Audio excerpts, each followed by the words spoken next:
stuff. And let's see. So Lee, what do I push next over here? I got to push a button. What do I push? You're good to go. I'm good to go. You're good to go. Never been accused of that before. Well, we're up and we're running, and it's kind of quaint to be able to just start talking and not mean anything, just like we were never left from here. Well, sometimes I feel that way. Yes. Good morning. It's the 3rd day of September. The year is 20-something another. I woke up after a geezer nap yesterday. Oh, yeah. No. And while it was still Monday. And then started looking across some of the news sites to see if there was anything that I wanted to discuss for Tuesday.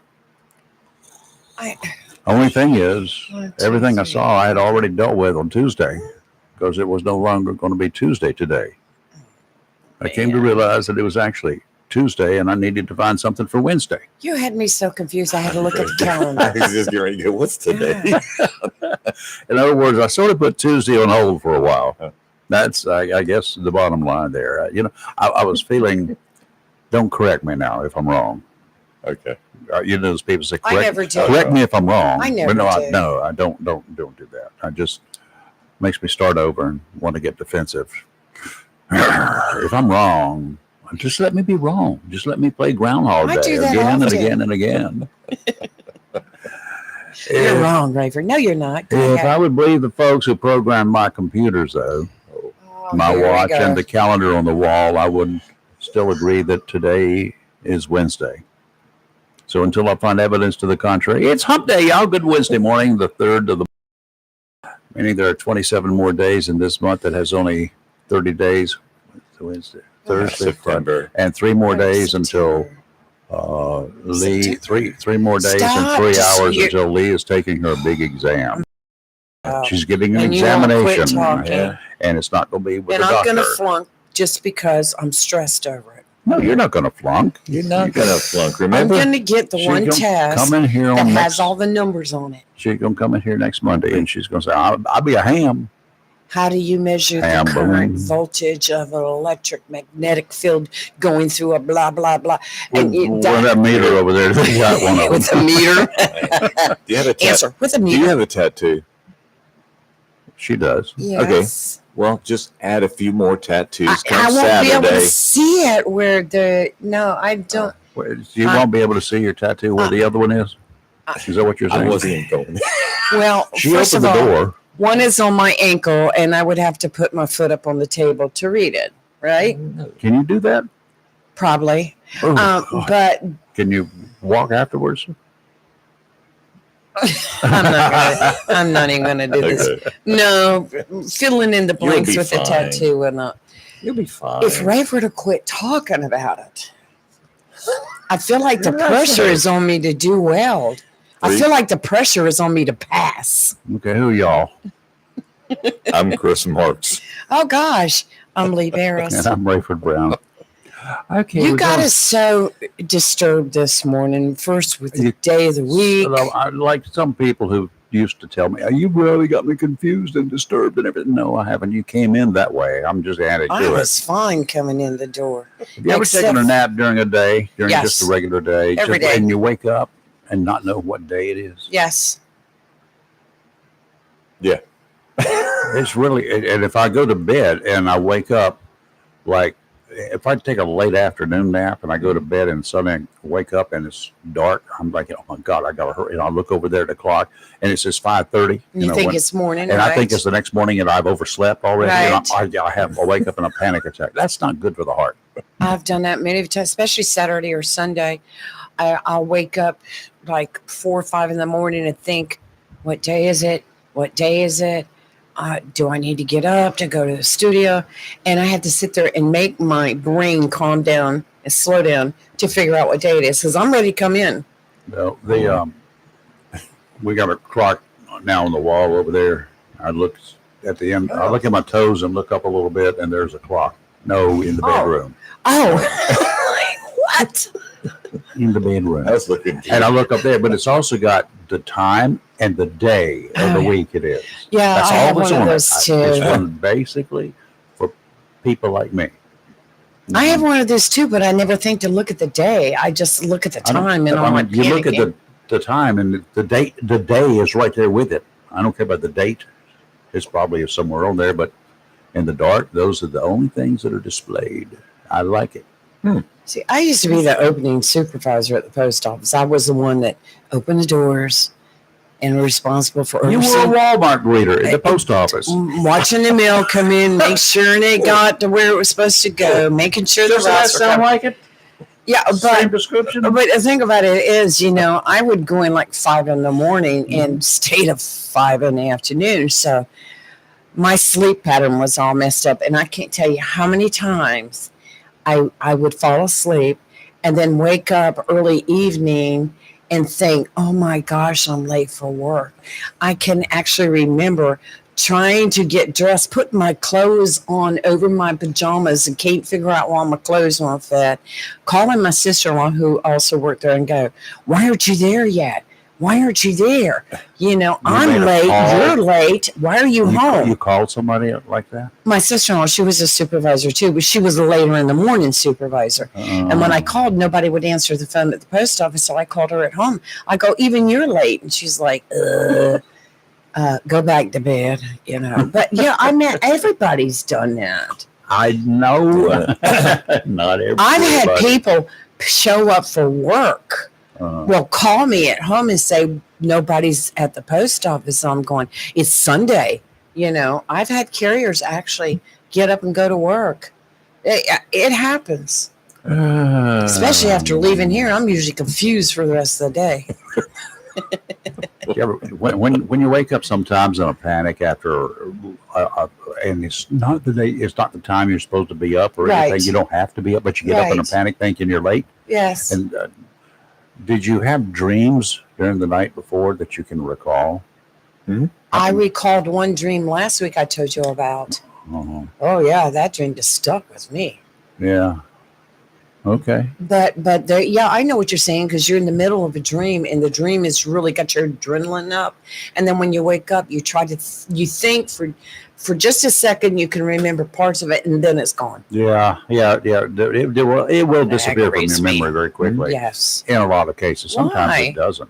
I don't know. Probably to protect us from ourselves. We need a dream and our specialist. subconscious. Well, no, you need a pad and a pad and a pencil. And I need to be locked away. In a I have cell. to.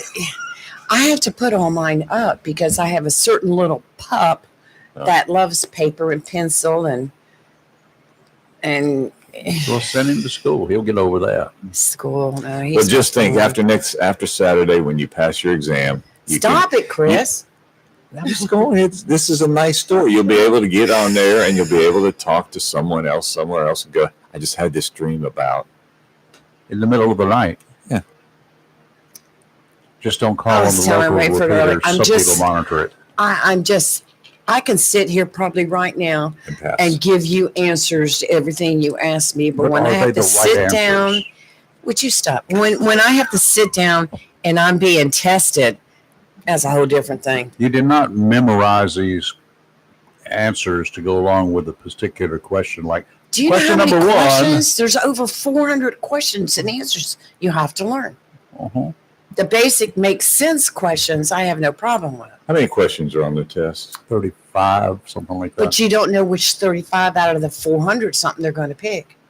But So you she's have got to learn access them to all. all the questions in one I have. form or another that I they have. would have. Everything is covered with the stuff that she's studying.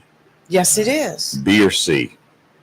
See, Don't even do that. The reason I'm saying that is I took an exam in high school and I knew I'd already flunked the class, so I could go to the beach. Right. Took the final exam. I just wrote 100 A's, and I learned a lesson. But the answers are B or C. eliminate if you don't know it. Eliminate A and B. You're right up so front. funny.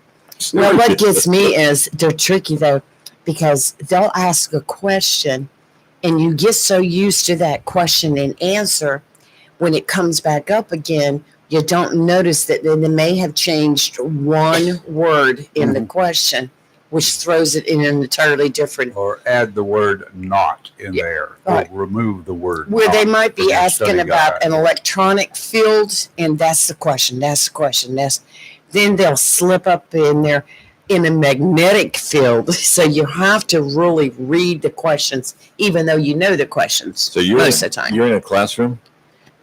I no, hope she's I'm in doing a it at home. closet. She does it at home. Yep. Oh, that's She even does easier. not. Oh, you're talking about The learning. test on Saturday. No, the Oh, the test test is. on Saturday is in a room. Yeah. I want to be in a closet with a flashlight. Just get you one of those two-way where you can hear. Wafer. Wait a minute. Now you're going into a ham radio exam thinking you're going to wear some electronics. Let me Wafer. explain something to you. She knew where I was going. Do you not consider us friends? I'm friendly enough not to let you get dumped into this world of ham radio without some knowledge, Where are you going? because that would be suicide. Wafer, you copy? Yeah. What's the answer? Way You're before, like, way before see? cell phone days, I had a pair of walkie-talkies, right? But I was a ham radio guy already at that time, and I would take my radio to school. There was another guy who was also a ham, and he knew Morse code. Well, my radios had the Morse code key on the front of them, okay? We actually sent messages back and forth to each other all over the Jacksonville High School campus. I'm not to learning everybody. Morse code for the test, so you're just you going don't to have do to that. wear the wire. And that's all I've got. So for Professor Tom Duty, who's listening right now, I was just kidding, Tom. I was kidding. Tom, you have got to call in and talk about what you told me yesterday about some of your classroom students. Oh my gosh. There was a guy, Tom I is wish sharp. I've got to remember his name, because he was one of those comedians, and he was on Yes. Dry Bar. Have you seen that show? It's a bar setting, but there's no alcohol being served. Right. It's kind of like AA, I think. But they're in there, and this one guy had never seen him before. He went to school. His parents were teachers. His grandparents, everybody was a teacher around him. His wife that he met in school, she was a first grade teacher. He was a fifth grade teacher at the time. His last name is Bohn. He's on one of those channels. What channel I like to watch a lot? YouTube. Thank you. That was part of your test. You got one right so far. Yeah. But anyway, that's the first time I've seen him. He was on there doing a thing, and everything was related to teaching. Because he said, and the antics that people pull, the students, he said they have. Sometimes it was impossible. Where did they sign the Declaration of Independence? Lucas Bond? That sounds familiar. Where did they sign the Declaration of Independence? He asked his class. That was a standard question. Right. One kid put at the bottom. And he says, how did you mark that wrong? Yeah. He said, you ask a question, where did they sign it? And then he said, at the bottom. Oh, he's not wrong. He had a list of he studies based upon his time and his wife still being a school teacher. He's moved on beyond that now. But he says, I don't have to do, I just go back to the classroom or talk to my wife about what went on, or I'll go in and sit in the classroom with her one day. Kids are smart. They're conniving, but they're smart. They are. And he said they will find interesting ways. There was a professor. I didn't have him. But he said, your exam is handed out to you now. Read every question on this exam before you start taking the exam. Follow my instructions explicitly. Oh, I know why. Everybody gets through, and one guy got through in just a couple of minutes. The rest of them took forever and ever because they answered all. Last question. Put your pencil down, you're done. Do not answer any of the questions on this exam. You're finished. Well, you do realize with all this talk I've been kidding about cheating, you do realize they're probably going to frisk me and check under my clothes when I go in. They just have you can detect radio frequencies anywhere. You know that any frequency band you got devices you go through. That's how you go through and screen your room if you're a FBI agent. You go through and you don't have to look for bugs. You just go sweep the room with an electronic device. So all frequencies, they got devices that will cover everything. They're going to be watching me solely. If it's transmitting They will get you. All our I'm talk. just wondering. Now, Carol has an advantage. She can read your mind. You're not helping me a bit. I'm just curious if Tom would accept us as his students. Oh, if the mentally challenged section, yeah, that will be it. That would be fine. Tom, I got you. I can see Tom's going like this right now. Oh, no. Tom, I've got several names that I've used over the decades, and I may have some identification to go with those names. Never can tell. Let's take a look at the marine weather first, okay? All right. Yeah. For those who like to venture into the ocean, it's a mixed bag right now. A bit of a reversal in the past, all through the summer. It seems like we had great weather during the week, only to have it turn very sour as we got closer to the weekend. A different story this week. Offshore today, out to 20 nautical miles. Northeasterly winds still a little bit breezy, 10 to 15 knot. Seas 3 to 5, still a little bit big. 9 seconds apart. 2 to 3 footers near shore. They're 2 to 3 footers near shore. Remember that the shallow draft inlets that you got to go through to get to that near shore, it could be uncomfortable, shall we say. It's doable. You just need to have some experience. And if today is going to be the first day you go out of New River Inlet, for instance, this year, it's changed. I have no doubt about it because it's been a year. And so just go early. Anytime you decide the first trip of the year, mark your GPS so you'll know it leaves a little track where you go so that when you come back, you can come back that way and wait for one of those big shrimp boats to go out. Oh, yes. And then follow him about 100 yards back. Mm-hmm. Don't try to pass him in the inlet. Nice and smooth. That indicates you're dumb. But just wait for them to go out and follow them about 100 yards, the length of a football field, for those of you who can't figure out what 100 yards is. Picture a football field. Stay that far back, because if you see him dip down or turn hard left or right, you want to be able to do the same thing. If he dips down, that means the bow found the bottom. When the bow finds, that could be a title for a song, couldn't it? When the bow finds the bottom. So that's what you need to do. Yeah, be careful. Thursday, tomorrow, northeasterly winds coming down 5 knots, becoming southeasterly in the afternoon. Seas only 2 to 4 feet. Sounds and rivers flat, developing a light chop in the afternoon and a strong cough in the morning. Friday, southwesterly winds 5 to 10 knots, becoming southerly in the afternoon. 2 to 3 footers. Sounds and rivers a light chop. So it's looking more better. More better. Good. I have more better news for today. Plentiful sunshine with a high near 84, north wind 5 to 8 miles per hour. Tonight, clear with a low around 62. Thursday, sunny with a high near 87. And Friday, sunny with a high near 91. And we're starting to slowly creep into those fall temperatures. He's waiting to start glistening again. What? He gets excited. Because you're getting close to those magic words. Just Index. There you go. Thank you, Ray. no, it's time to change to wind chill. I did that earlier this week. So did I.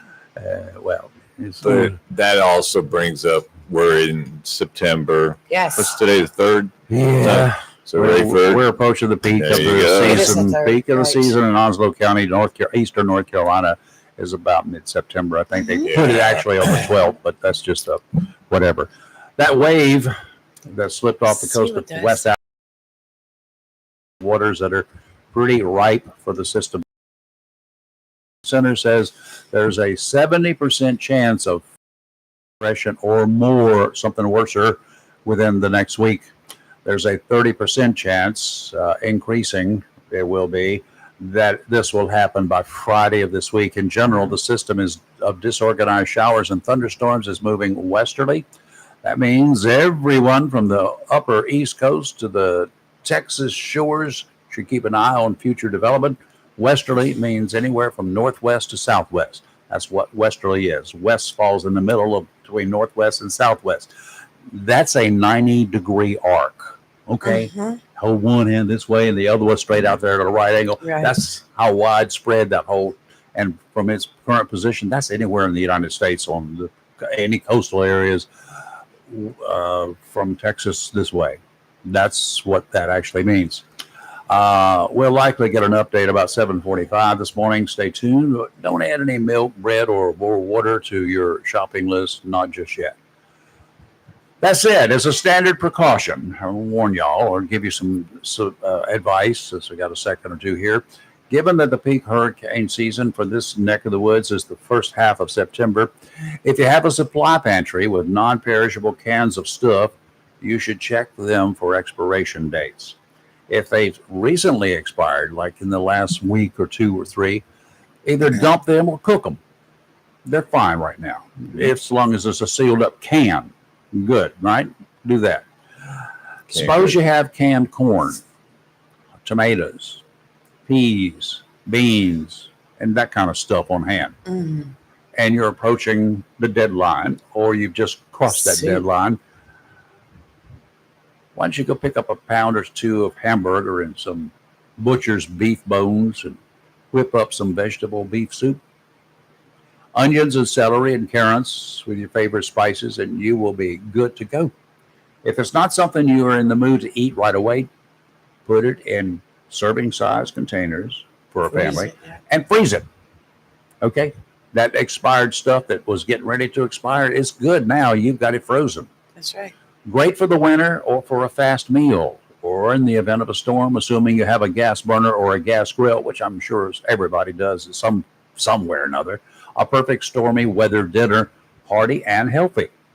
If you have more supplies than you can use and they're good for at least a month, take them to any of the soup kitchens in our area. Salvation Army always comes to mind. Those teams use a lot of food every day. That way you can zip on over and pick up some fresh stuff to get you through until next year. You'll have room in your pantry that way without wasting what you have and doing something for those people who need it now. That's my tip of the day. Good advice. I don't Good need tip. that. That's a great public service announcement. Okay. Yes, it was. It was for pantries and those who help others. It doesn't take long, and it's almost labor free. Mhm. Sit there when you've got an hour or something like that. You can watch TV, and if you got a TV in your kitchen, I think my wife does, and you want to chop and dice your stuff up there, like tomatoes or anything you've got fresh. I always make sure I got celery and onions. Onions is a mainstay. Oh, First, yes. you take an onion, and then you go from there. Mhm. Everything you go from take an onion. Made my dad mad when I said I was going to bake a cake with that. He said, "No, don't do that." But you take an onion, some Good garlic, dad. perhaps if you're into that kind of stuff. Celery, carrots, get them ready to go. You can do that. Meanwhile, just open all those cans with the veggies that you've got Right. and put them on simmer real low. Yes. And because I know it's going to be beef oriented, I don't use water in it. I put some beef stock in it at that point in time. Oh, And just you let it use simmer. beef stuff. Oh, Yeah, yeah. Baby, there you go. You get That's stuff probably flavored the right secret. to begin with. Speaking of that, I had a box of chicken stock in my fridge, Uh-huh. and I pulled it out the other day to use Expired? some of it. No, it didn't expire to 26. Oh, okay. But look, when I Chicken went to noodle soup is great with that when stuff. I went to pour it in a cup, no, I actually poured it into the pan. It was purplish black, Oh, take it away. and I'm like, "That's not right." It was That a was bad 1926 or what? Yeah. 2026. I mean, I even went back and Don't double be checked the stupid with that expiration. stuff that has an expiration date. As you You get still to it, and you need a- smell it, or you look at it, and it's like, I don't think so. All right, how many people every time you take the milk out of the refrigerator Everybody. and take the lid off, you smell it What? before you even use it? Absolutely. Does it? Yeah. Well, that's when I poured that chicken stock, and I was like, oh, well, we know that's You not didn't right. pour it down the drain, did you? Yes. Why? Call the plumber. Your pipes are going to corrode. I mean, I washed it down the drain. It was only a little bit because it was just, I had just started pouring it. Come on up here in about 5 minutes. We're going to be speaking with our friendly, wonderful. She's a doctor. Her husband's a doctor. Her daughter's a doctor. It's a family doctor, family of doctors, and they specialize. at least she and her husband specialize in pediatrics. They talk, and they don't stop. This is a good thing. Dr. Rosemary Stein, she's not just go in there and find out you got a cold and here's a shot. Right. No. She likes talking to people, parents, because parents are with the kids every day, so they got a feeling of if there's something changing, they can relate that, because you ask the kid, it's like asking me, how you feeling when I get to the doctor? I feel great. But you look like you're dead almost. Well, I feel great, doctor. I'm good. Just sign there. I'm good. Now let's examine you. And so, kids can be the same way. Yeah. So she's got to get it out of somebody. So if she can't get it out of the kids, the parents will help. But she really likes talking with kids. And carrying on a conversation with somebody, you will learn a lot more about them than just, here's a stethoscope and a blood pressure cup. Let's see what you got. No, there's more to it. There's a lot of stuff above the head that may be in play here too. So she's coming up in about 5 minutes this morning. So I always look forward to that, because she knows grown-up people's symptoms too, and we always have some. Well, when I talked to her, I think I did ask her last week about COVID. Yeah. And the new shots coming out. The reason I was mentioning that is when Lee sent the message out about Peter. It's interesting. I go to the pharmacy and pick up Kathy's medicines, and they always say, do you want your flu and COVID shot? Not yet. Let me know when the new COVID shot is, and then I'll take them both at the same time. But they don't have the new one out yet. No, they don't. I'm waiting, and we're going to add to our list of experts here. We've a PA. My primary medical physician is a PA, not a doctor. Our. She's a part. She's a home girl too. She is Regina Yost, and she's available, and she talks to you when you go in, and yes, she does. She's got some good old stuff, and she's strategically located. For me, if I had a golf cart, it would be a 1 minute ride. If I walked, it'd be 87 minutes. But now I can cut through our former senators. Well, either of our former two senators here, they lived right next to each other. I could cut through their yards and go to the golf course and dodge the golf balls and be at her place in a couple of minutes. If you took up golf, you could take a club with you and hit some golf balls along the way. Oh, I take a club. You can call it what you want to, but it's there. Before we get to the doc, though, she should be calling in momentarily. We got some word. I got the word yesterday that we have a war on drugs on steroids now, and actually looked like a real war for a bit this week down in the Caribbean, the wonderful, beautiful Caribbean, somewhere not far from where I love to go and diving. What our government said was a drug smuggling boat operated by U.S. designated terrorists was taken out of commission permanently.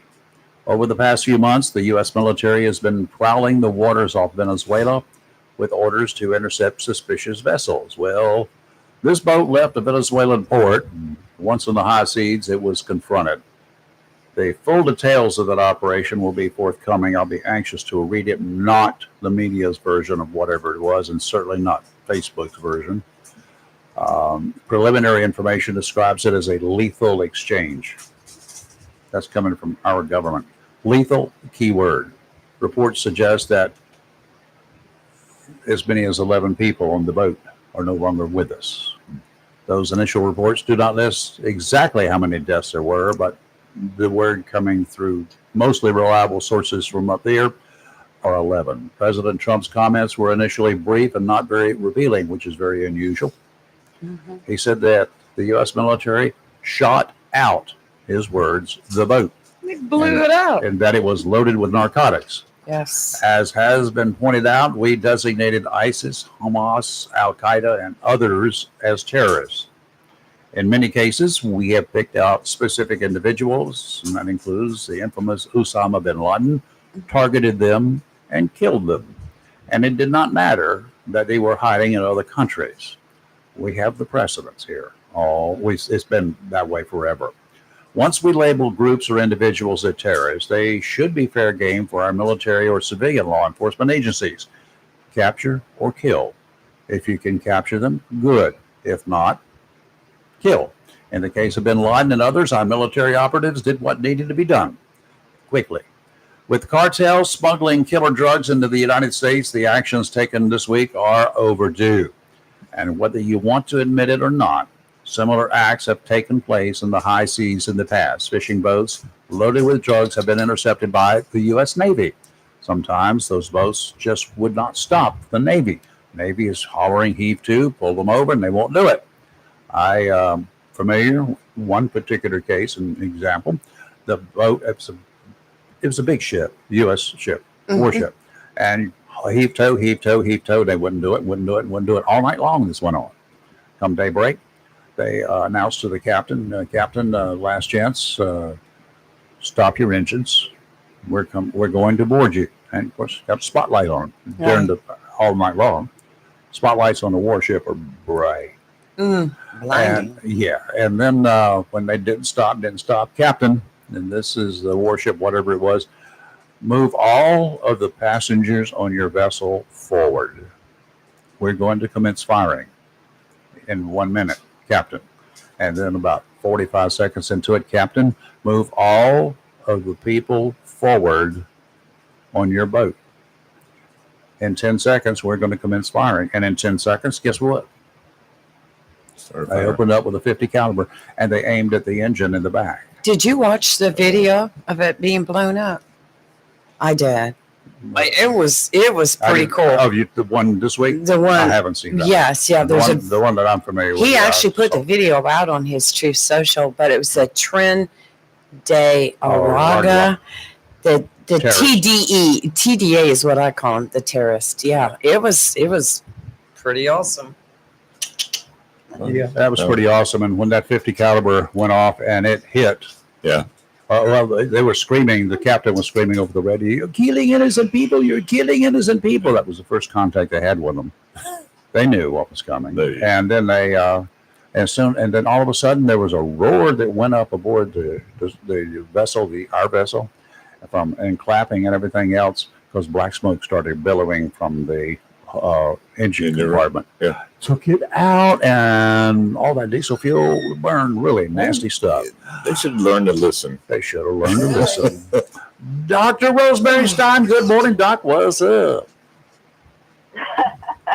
Good morning. Well, that sounded like a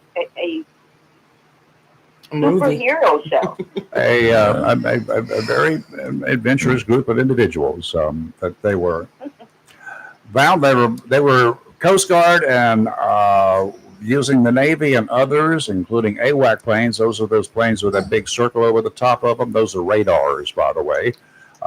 They've been used in the interdiction of drug activities off our coast for quite some time. That's one of the reasons that the bad guys had to resort to other means, including making submarines to smuggle their stuff here. But whatever, that's whatever it takes is what I say. If it's a war on drugs and we've declared these cartels as terrorists, they are. Do what we got to do. We're going to stop you. I'm glad they did. Drugs are killing our kids. Yes, in many different forms, and the drugs that you think we might think are safe or safer. There's no safe street drugs, but are safer being laced with killer drugs. Yep. As we all know, and so we have to stop. We have to stop this. And I don't think that even though we've had the war on drugs before, that the administration has been serious about it, because it turns a profit, and there are a lot of relationships that you're going to undo by having an all-out war on drugs. But it's the way to save our kids, and one of the ways to save our kids in our country. It actually last week, I believe it was, we had school here on the East Coast, Broad Creek Middle School. Yeah, where a bunch of the students got sick because they ate candy that one of the other students had given out. Yeah, some kind of candy that passed out. And this was at an elementary school right in Carteret County, just Yeah. not very far from Onslow County, a few miles from Swansboro. Mm-hmm. And yeah, they had a bunch taken to the hospital. Yeah. And which everybody was okay, but a bunch of people were getting sick from that stuff. And you just wonder how that other kid got it that handed it out to the friends. Do not let your kids encourage your kids, discourage your kids from taking anything from another student, period, that they're going to eat. Right. Yeah, that happened here. That's what we're talking about. Yes. Yeah, and it's so ubiquitous that your kids don't have to go very far to be offered something, and they don't know what something is. Don't take stuff. Tell your kids not to take stuff from other kids, even if they know them, they like them. Yeah. If they hear some great stuff to try, what happens is the kids take it, and because their brains are so wired, they get addicted to it just spontaneously.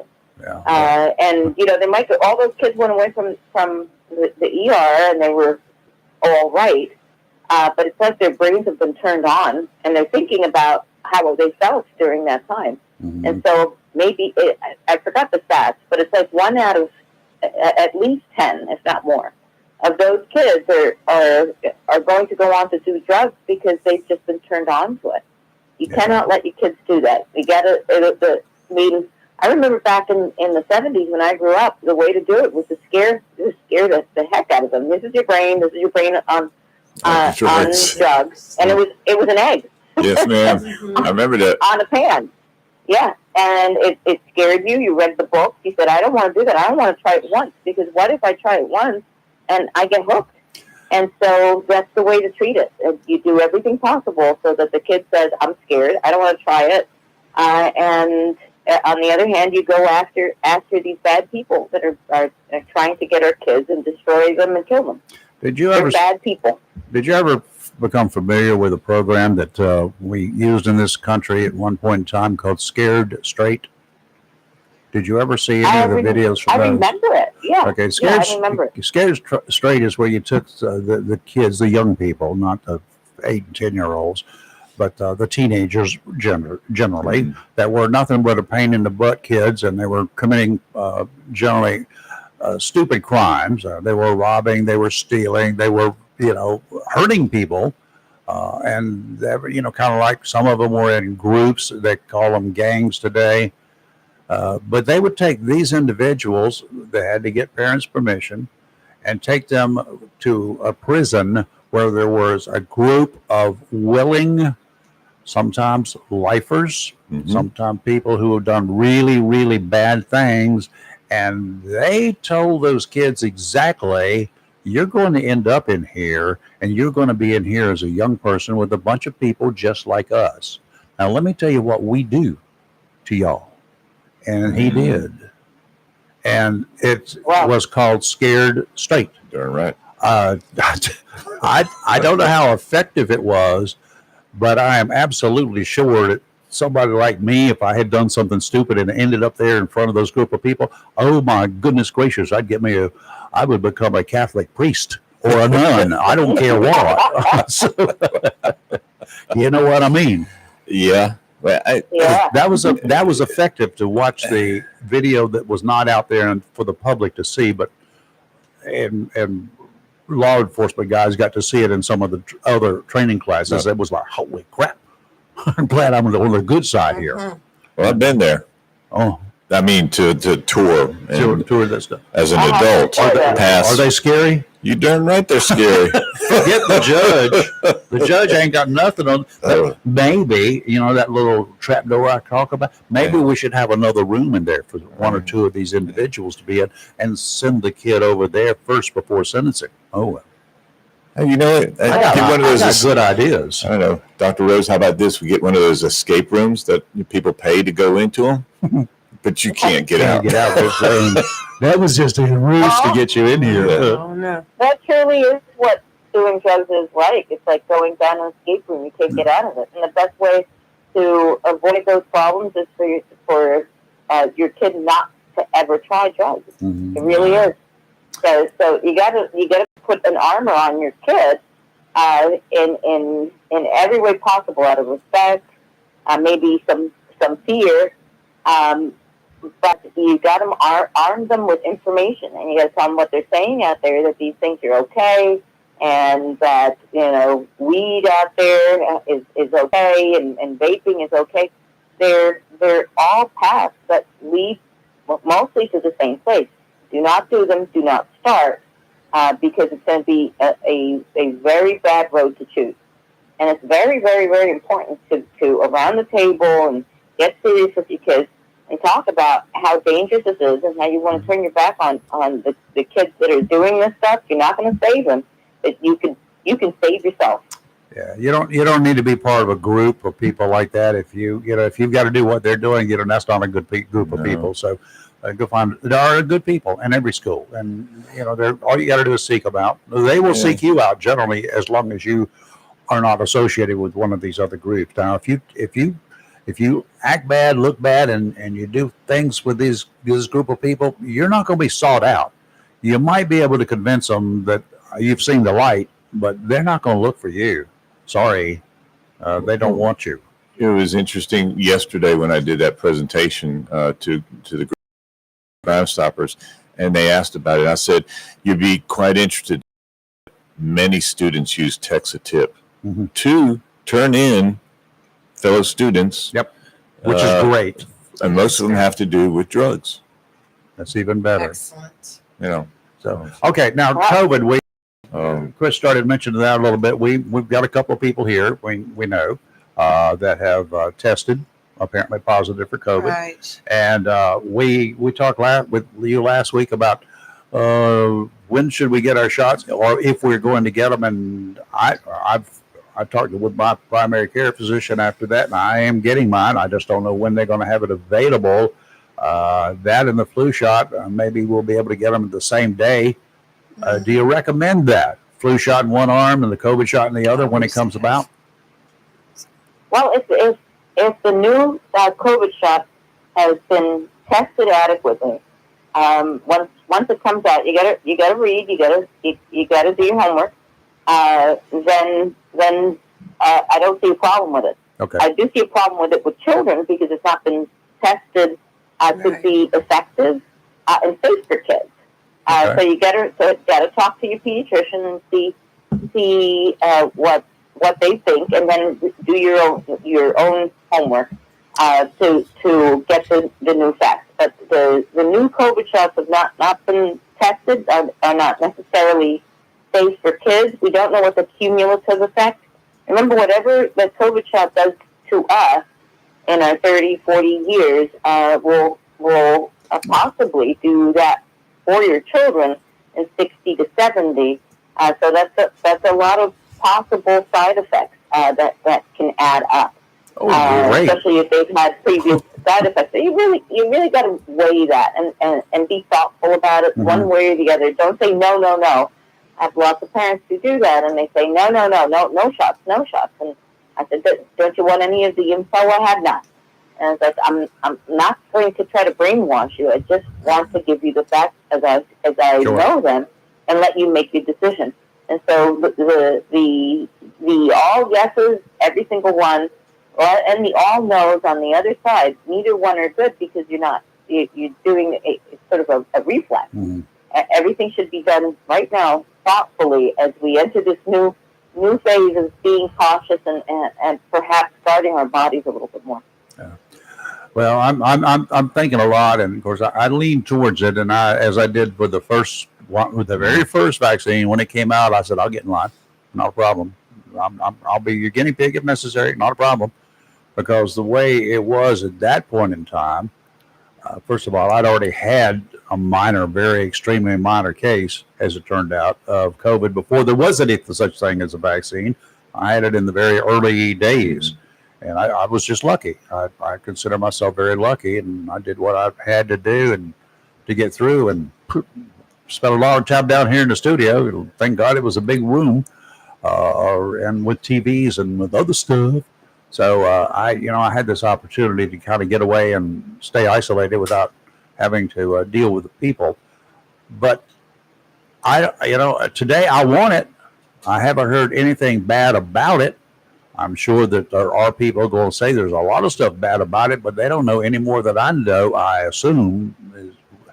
Is there any testing anywhere that says this is bad stuff for you, or is it just because I'm one of those people, I don't want you or anybody else to get it?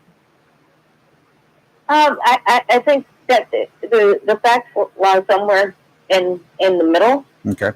Retrospectively, we can see that the people who got some or all of their shots, especially if they were younger. I'm not talking about the older folks. Especially if they were younger, they've had some side effects. Decreased birth rates, increased miscarriage, and that's in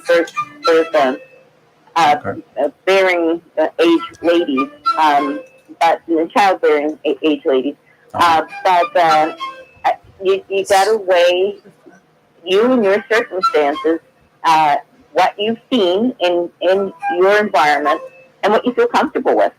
So that, like I said, it's not all good, it's not all bad, and each person has their own risk. And are you going to be nervous all the time because you're going to get COVID? Or are you going to be nervous all the time because, I got the shot, am I going to have some sort of terrible side effect? Yeah. You only you can tell yourself. Yeah. Now, I'll tell you that differently from when it was forced upon people, this is not a forced thing. So we're in a much better place where you can make these decisions for yourself, but make them. Make sure that you read, that you educate yourself, and that you feel comfortable about your decision at the end for yourself and your family. Make sure that you make the decision for your children as well, because you don't want somebody else to have to make it for you. No, I want to be educated enough and experienced enough to make those calls myself. Absolutely. So I'll be counting on people like you and my primary care giver, and I won't be counting on the internet from any of my decisions. I think that's a good idea. And Lord, please don't listen to the internet.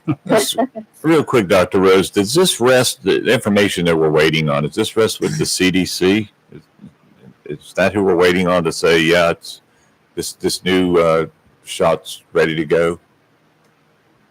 Okay. I am not sure. Oh. I think it should come from the CDC together with the FDA. I mean, always the drugs and vaccines have been vetted by the FDA through many, many, many studies.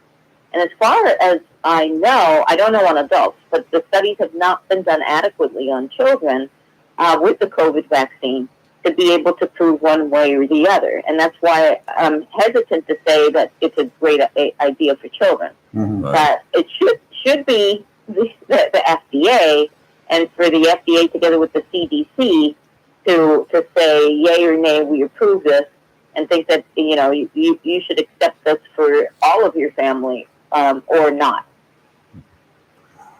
All right. Well, I'll be anxiously awaiting the test, and hopefully I'll be looking forward to the arrival of this stuff. If it cuts the mustard, I would say. If it does that, then we'll be good. And one important thing for everybody to remember as you make this decision is that, as you said right to the start of the conversation about COVID, is that this strain that we're getting now is very mild. It doesn't have no side effects, but it has very few side effects. Sure. Especially for children. Children have a fever.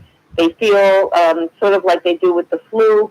It's a mild case of the flu at best. Mm-hmm. And 3 days later, they're running around and being themselves again.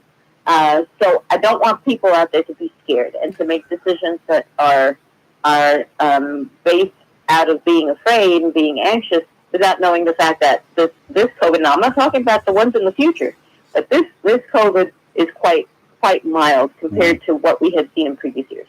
And I'll tell you about the flu. I've had it one time in my life, and I'm old, really old. I had the flu one time, and when I had it, I cannot recall a time for over a week that I was sicker than I was at that point in my life. That was the worst of the worst. And I would, heart attack had, open heart surgery, quadruple bypass had, knee replacement had, another knee surgery had hand surgery had. None of it leading up to or the recovery or the experience prepared me, or I wasn't prepared, but came even close to the flu. Green stuff coming out of everywhere was awful. It was awful. The flu either. And a shot usually comes out for that in September and October. So thoughtfully consider for yourselves and your family what the right step is. Well, I will have one, and if it happens to be a bad batch, then it's a bad batch. But so far, it's worked. So that's good. If it works for you, keep on doing for the most part that. Keep on keeping on. You got that right, Doctor. Thank you as always. You guys are very welcome. Have a great week. Thank you. Have a blessed week. Bye-bye. Bye-bye. 910-333-0139. And do we not have a young lady on the line now? We did. I think she hung up. Oh, she just hung up then. My goodness, I was getting ready to switch it over. Young lady, call back if you want. 910-333-0139. How long ago was it that you had that bad memory? You got the memory. When did you have it? In the early 70s. Wow. What? You do the math on that one. Okay. Okay, listen, I just found something. It says, yes, there is a new COVID booster shot for 2025. The FDA has approved updated COVID-19 vaccines for the upcoming season with eligibility limited to adults age 65 or older, or those with certain underlying health conditions. That's not me. The CDC recommends this vaccine for most adults age 18 and older, especially those at higher risk. Okay, I got to call Regina. Hey, give me a double dose. Give me one just in case. When you go in there, Regina will make sure she'll look at your chart and she'll say, "Oh, you're due for this, that, this, that." I just went in there last week and they don't have it yet. Well, the pharmacies don't have it. That's what I mean. Yeah. Yes. I'll just keep calling every day. She'll let me know. We're going to have her in here. She's agreed to come on the if show. you're with us, Blue Cross Blue Shield, believe me, they'll keep letting you know. Oh, I had questions. And today then for Peter. I'm got to save them Yeah. because I got questions. They have CVS Pharmacy, and they keep sending me texts. And every time, whenever I am in there with something, they'll say, "Have you gotten this? You're due." Blah, blah, blah. No, that's what they do. And then I say, "Do you have the new COVID?" No, we don't have the new COVID Then shot don't yet. bother me. Then Leave me alone. Call me when you got it. You were talking about the flu. Yeah. Honest, my word, I'm being so honest here. I have never, ever, ever, ever, You ever, lucky. ever, ever You had lucky. the Oh, flu. you're just lucky. Never. And I lost a lot of weight. I couldn't eat. I've heard horror stories I about drank people who water. had the I drank a flu. lot of water, So I understand. and I wasn't hungry. And if I'd been hungry, it would have been bad because what No, went down. we won't go there. We won't go there. So 70s, did they have Powerade or Gatorade with the electrolytes to keep you? There was Gatorade, but there's stuff that you could not keep down. Period. Yeah. Bless your heart. Drank a little. Uh, In and out, they call it. I started getting the flu shots as a prevention aid because it was during that time that my mother and father their health was failing, and you knew it was getting close. It was going to be around the corner, and you would be having to lay them to rest. I mean, that's life. Yeah. And because I spent so much time with them, that's why I started getting the flu shot. Not that I was really worried about me getting the flu, but I didn't want to get the flu and give it to them at their critical stages of life. So, but I've never had any reaction from the COVID shot. I've never had reactions from the flu shot. My heart is healthy. I'm healthy. All right, update on the story out of Houston we discussed yesterday, I guess it was. Oh, The yes. Houston man and the prankster, Yes. the so-called prankster. Ding dong ditch doorbell. Yeah. Yes. Ding dong doorbell ditch. So go with it, Rayford. I'm just waiting because it sounds more fun Ding. with you talking about it. What kind of Ding dong. Wait a minute. What's it called? Huh? Ding dong door ditching. There you go. I knew you would. I was hoping you'd just keep on going. Well, I like to think I was like ding dong. Anyway, it's what they call a prank. The young people call a prank, and it is it's become lethal. And it's two people are, well, the families of this 11-year-old boy that did it, and he was killed. He was shot dead. They're not going to get over this, right? Mm-mm. Can't get over it. No. Well, the guy who did the killing, he's been arrested, charged with murder. Yes. 42 years old. Good. You would have. When I heard it, and I prejudged. I assumed, and if I'd been one of the idiots that does this stuff on Facebook, I would have assumed. And I would have said, yeah, it's obvious that the guy that did it's an old guy. He was just afraid. No, this guy's 42 years old. Gonzalo Leon Jr., charged with murder. Mm-hmm. Shooting death of 11-year-old Julian Guzman. Happened Saturday. He was running away from the house after hitting the doorbell, took off running, and got shot. He had rung the doorbells of several homes in the area before he would just run away. One witness told police that Guzman was running from a house after ringing a doorbell just before he was shot. That's Guzman being the 11-year-old.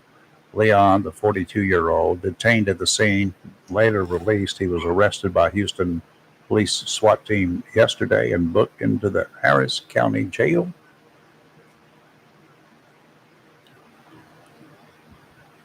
No reason to believe he acted in self-defense. Oh. None. Nothing. The DA's got nothing there they can work with. July 28th in Frisco, Texas. 58-year-old Damon Wolf shot at a group of teenagers who were participating in the same prank. It's not a prank. It's a stupid act of stupidity. He didn't hurt anybody, luckily. He was charged with 3 counts of aggravated assault. He could have been charged with 3 counts of murder. It's that easy, people. I know that a lot of us may, particularly in nighttime or whatever, we may go to our doors and we may be armed. If I do it, you'll never see the gun unless I have to use it. So it's not that I'm going to be there like that, but rest assured I will have one or more available.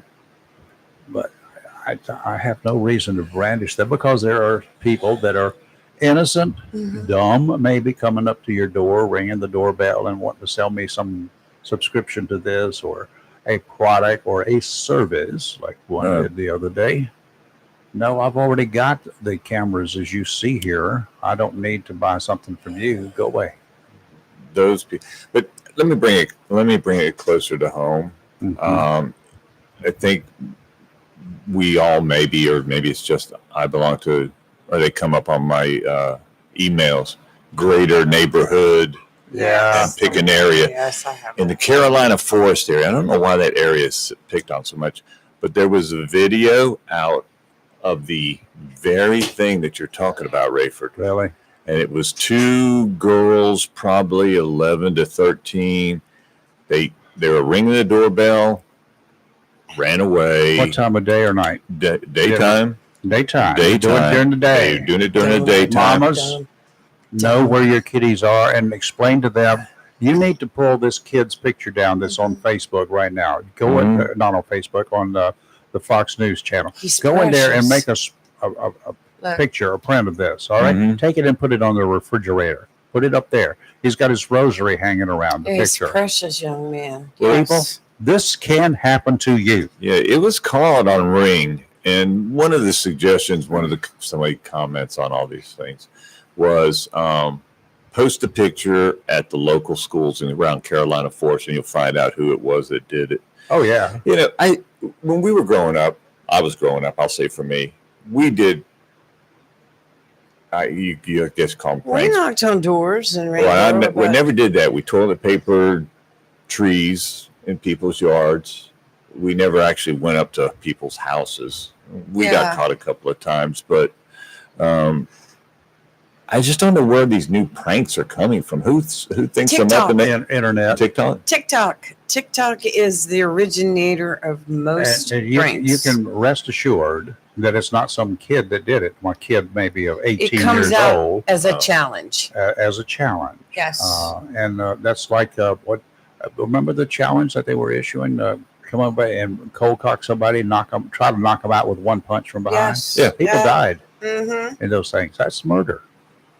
Oh, I remember. That's a prank. That's not a prank, y'all. Yeah, going back to this Leon man, the Mhm. Gonzalo Leon Jr. that was arrested for this child's murder. You would think he would have known better. I'm just thinking, I mean, he's an Army veteran He's a hothead. and he obviously. spent time deployed. Yes. And, so he had tactical training, I'm sure. But to do what he did, I mean, it's out and out murder in my book. Well, And it he's is supposed murder. he's supposed to go appear today in court. I hope So he's got an arraignment today. I hope they go live with it.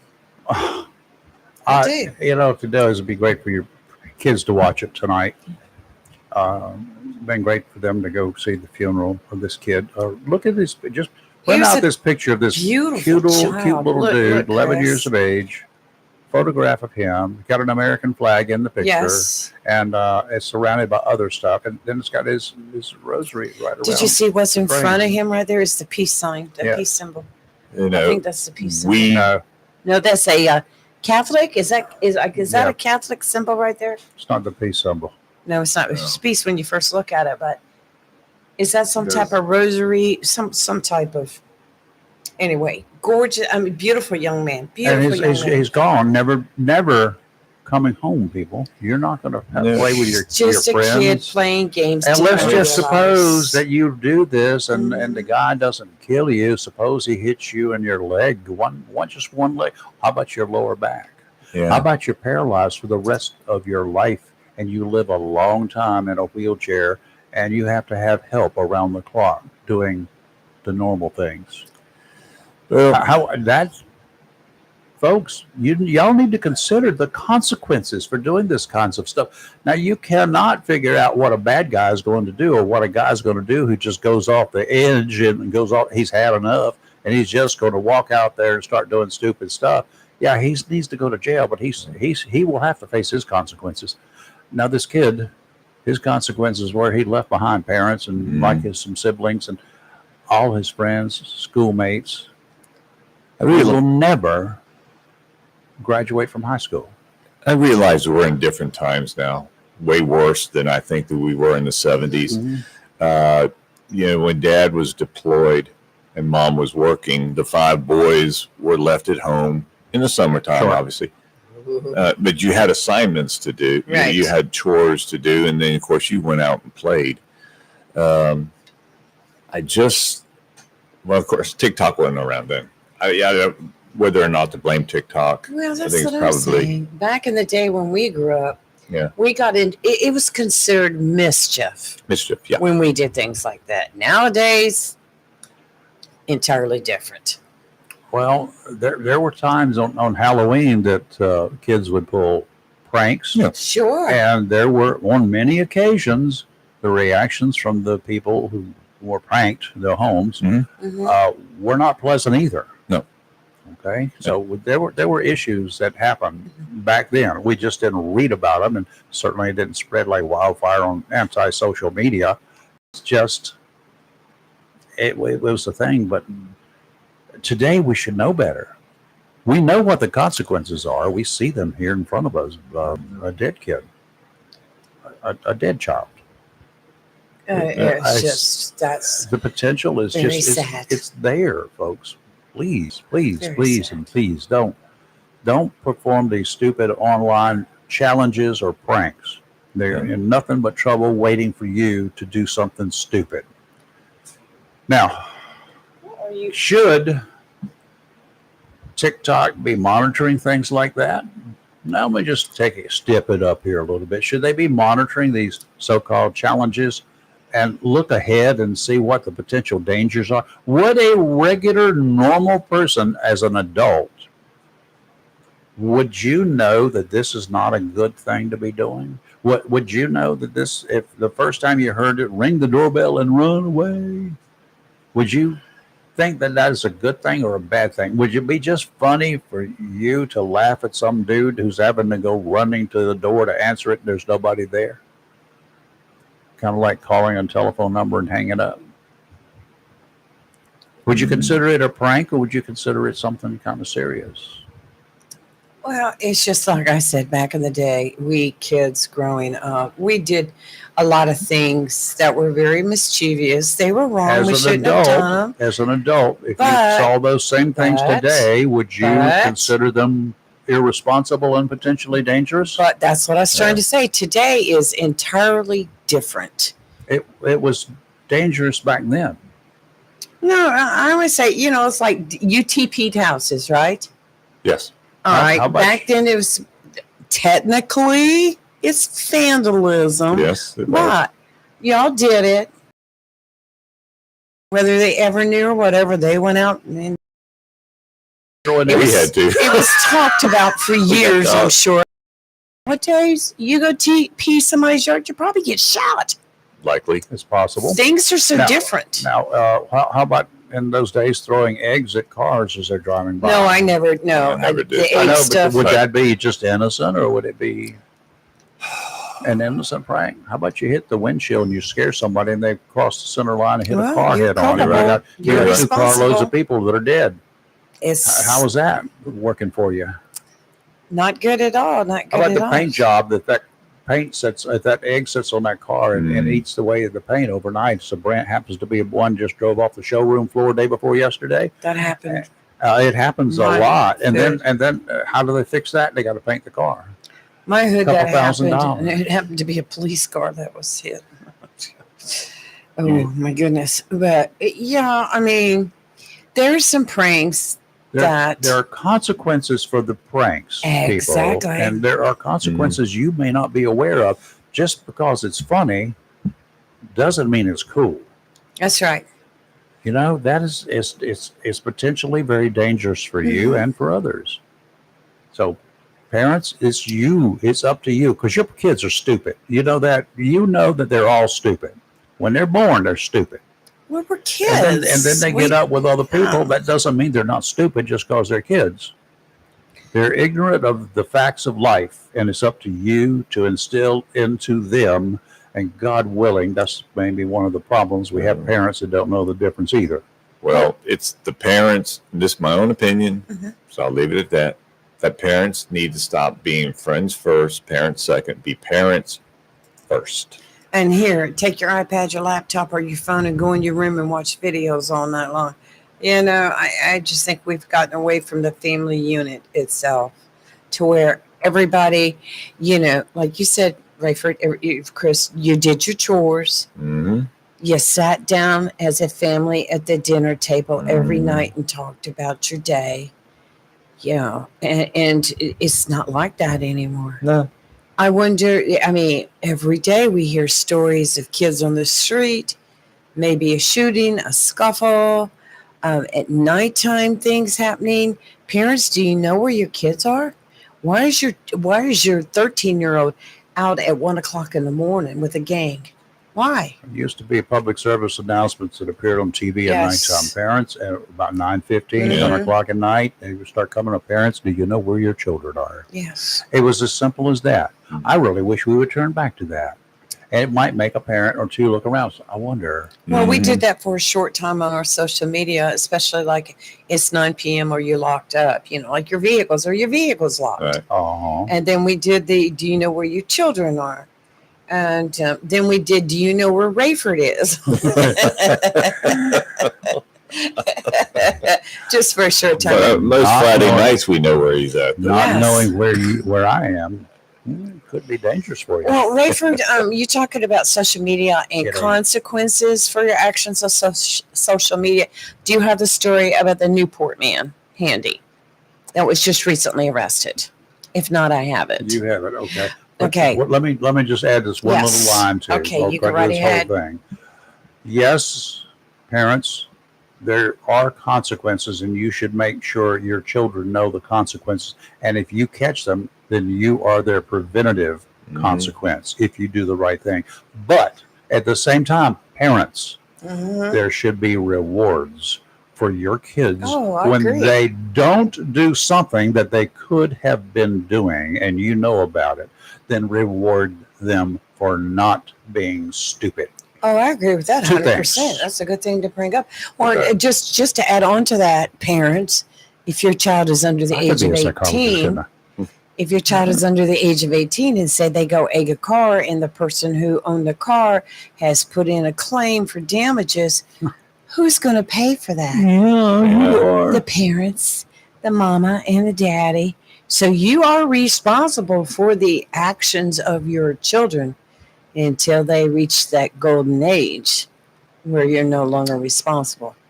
Well, let's talk about what happened in Newport on Monday. Carteret County Sheriff's Office arrested a 25-year-old man, Zachary Charles Newell, was arrested after the FBI notified the Carteret County Sheriff's Office that he had allegedly posted a threat targeting an unnamed black preschool now.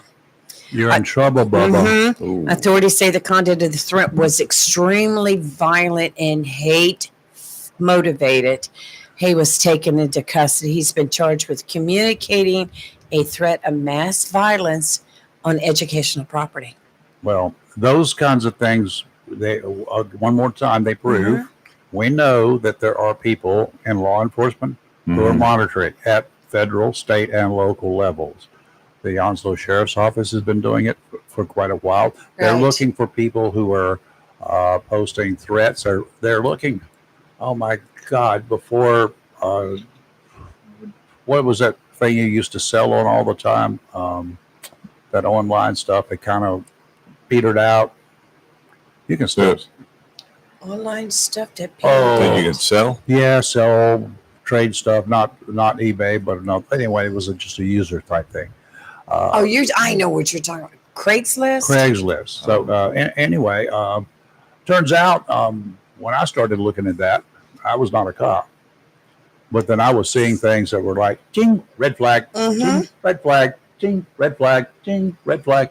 And then I wish I had been involved, smart enough to call Crime Stoppers and start barraging Crime Stoppers with all this information and get in line. Here's my numbers. I keep a list of code numbers. So when I see these people getting popped, hey, Crime Stoppers, that was me. Here's my number. I could have made a living at doing that. You understand? And I think that I could get a team together, 3 or 4 of us, that we could go out and look for things like that and just call Crime Stoppers, so we don't have to go testify or anything else. We give them all the information they need to go make the bust, and we just start collecting money. One of the things I brought up yesterday to that kickback, we give you 10% back. At that presentation, in the 25 years of Crime Stoppers, we've had over 2,800, probably close to 3,000 tips. Really? That have led to probably close to 400 arrests or apprehensions. That is wonderful. And that's people getting involved. That's what it takes. And I'd always said if I found them,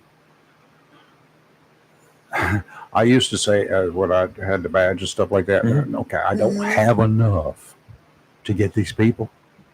Yeah. But I would give it to Crime Stoppers anyway. No. I mean, so I heard some cops would do that. Give it to Crime Stoppers. Do we get a portion of it? No.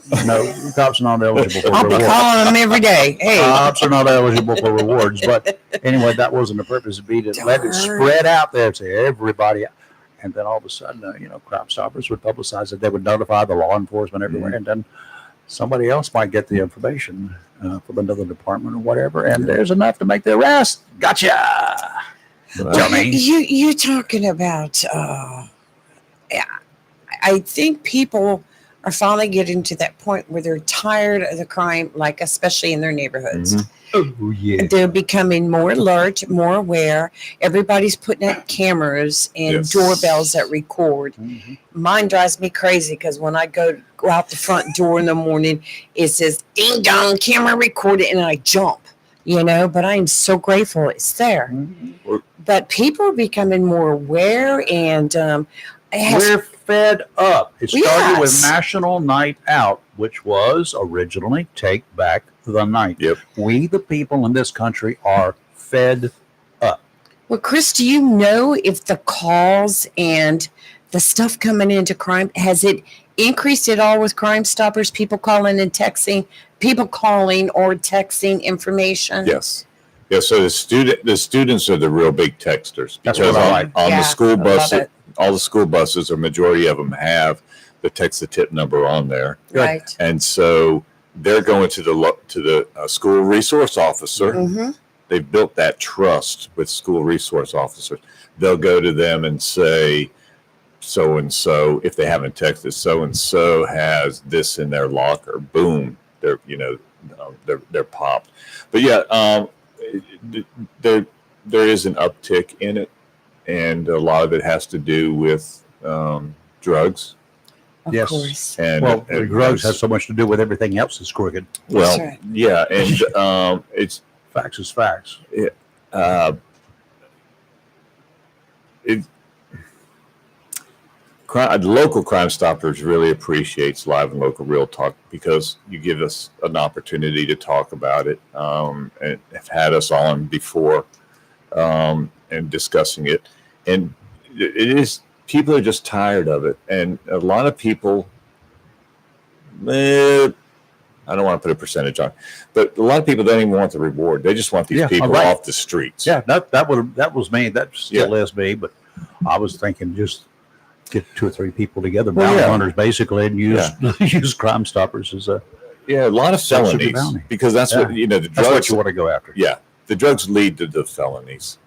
The Which is a felony in itself. most I time. got Mr. Tech guy here from the days of Spectrum. Mhm.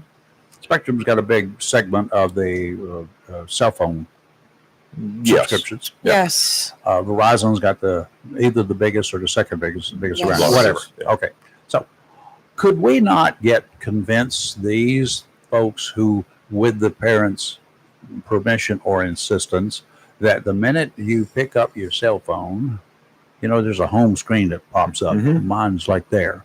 How about if for your kid's phone that you give them or subscribe and you pay for it anyway, you have popping up there when that thing first opens up, text a tip, reward, crime. Does Crime Stoppers have an app?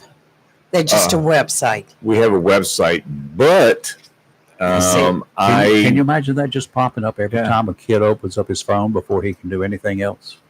that is technically could be done. Yeah, I know. I actually reached out to Trevor, and I hope to have a meeting with the sheriff to see if this is possible to have that part of the sheriff's app on their page is Crime Stoppers. That would be good. Um, Yeah, that'd be a good click on. There Click- is an click it on. app. I don't know it's available for everybody, but it's called the Crime Stoppers P3 Tips app by Anderson Software. I don't know. I'm not sure. That's a third party. Yeah, we don't have it deployed on ours. We have a Facebook page, Yes. and so we'll get the tips, and then we'll post it on the Crime Stoppers page. Unfortunately, again, we don't have the television stations that some of the other areas and counties that have it. So they have law enforcement that come on and go, we're asking for your help on this case. Started one in Wilmington and in Horry County, South Carolina. That was Horry my County. baby. Yeah. Both of We them. can. In my ideal world, we could do that on TV10.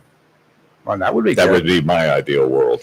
The only problem with that, because I used to watch TV10 all the time, Mhm. but you have to have a cable Yeah. subscription for it, Mhm. which I have a cable subscription, but I trimmed it down real low, No. and I don't get Channel 10 anymore. So I have to actually go on the internet, Yeah. which that's how I watch the county commissioners meeting. I go on Facebook Mm-hmm. on their page because they do the videos. Mhm. And isn't there a meeting? I guess it's next week. I don't know. But you know what? Oh, no, Something I'm starting to feel There- warm. there's some possibilities here. There are there are great You need to possibilities. sit down, and Trevor will be a good point of contact. I called Trevor. He said, "Let me call you right back." And, but he got tied up with something very important, which is Trevor good. is But good. yeah. But I sure would like to hear something about the weather getting warm weather. You know No, Go what? out on boats. And, You want to refer back to those days when we had a peak for the summer, 102 here. You can't Oh. find yourself sitting there all by yourself at this table Okay, if you never keep mind. it up. Uh-huh. Yeah, never mind. Uh-huh. Let's go. The needs of the many outweigh the needs of the It one. has been nice around here to be Isn't able it? to open the door. Unfortunately, we had to close the door this morning because Yes. somewhere this high pressure, whatever we got Mhm. under, has pushed some smoke down that's been hanging out there from Oh. It some was previous terrible. Yeah. stale smoke too. You know, good fresh smoke is not. It's kind of cool. Your fireplace? Yeah, in the fireplace, Yeah. but when it gets them to be stale Oh. smoke that's been hanging around up there and then it settles back down, and it's ugh. You know, you've been around a woods fire that's been going on for Yeah. underground woods Mm. fire. Oh, and we got that, but the weather has been so nice that we could open the door and Yeah. got fans going. I like the sound of a fan. I sleep like Oh, a baby. Little Yeah. breeze on my face. There's Ooh. some, I mean, I do love it. If I fall asleep in my recliner, it's 59 degrees, the wind's blowing, I hear the chimes going. Yep, that's it. That's Yeah. I need a Oh, God. nap. But then I'd like to be able to go out about 1 o'clock and it's And 95 glisten. degrees and heat index is 103 and you're out there And just sweat. That's what you like to sweat. Didn't you just have almost a near heat stroke not long ago? Yeah. Heat exhaustion. That You was- pass out That in the wasn't church. heat exhaustion. You That hit your was- head. He just didn't drink You get the water. CPR. Dehydration. Didn't drink the water like he should have. Okay, dokie. Because of the heat. Offshore today, out to 20 nautical miles. Wind's going to be out of the northeast, breezy. But the tree out there is fluttering in the wind. Northeasterly winds 10 to 15 knots, seas 3 to 5 feet, 9 seconds apart. They're kind of up there, but they're far apart. 2 to 3 near shore. Remember, though, those shallow draft inlets, they're really shallow draft inlets. And with all that big water out there, those 5-foot seas come in, big rollers come in. They come in and they really get powerful as they get really close to shore because it gets compressed. All of the energy is still there, and it tries to come through the inlet. And then you trying to come in, go out the inlet can be rather challenging, shall we say. Sounds and rivers, a moderate chop tomorrow. Northeasterly winds around 5 knots are coming down, becoming southeasterly in the afternoon. Seas only 2 to 4 feet. Sounds and rivers flat, developing to a light chop in the afternoon. That's why I like to hear it. Southwesterly winds on Friday. When the winds are from the west, the fishing is best. 5 to 10 knots, becoming southerly in the afternoon. 2 to 3 footers. Sounds and rivers, a light chop. Today, we're going to have abundant sunshine with highs near 84, north winds 5 to 8 miles per hour. Tonight, clear with a crisp low of 62. Thursday, sunny Warmer than it has with been. a high near 87. And Friday, sunny, hot with a high near 91. That was just for you, Chris. He's going to be wearing Speedos in the front That yard. was just for you. Thank you.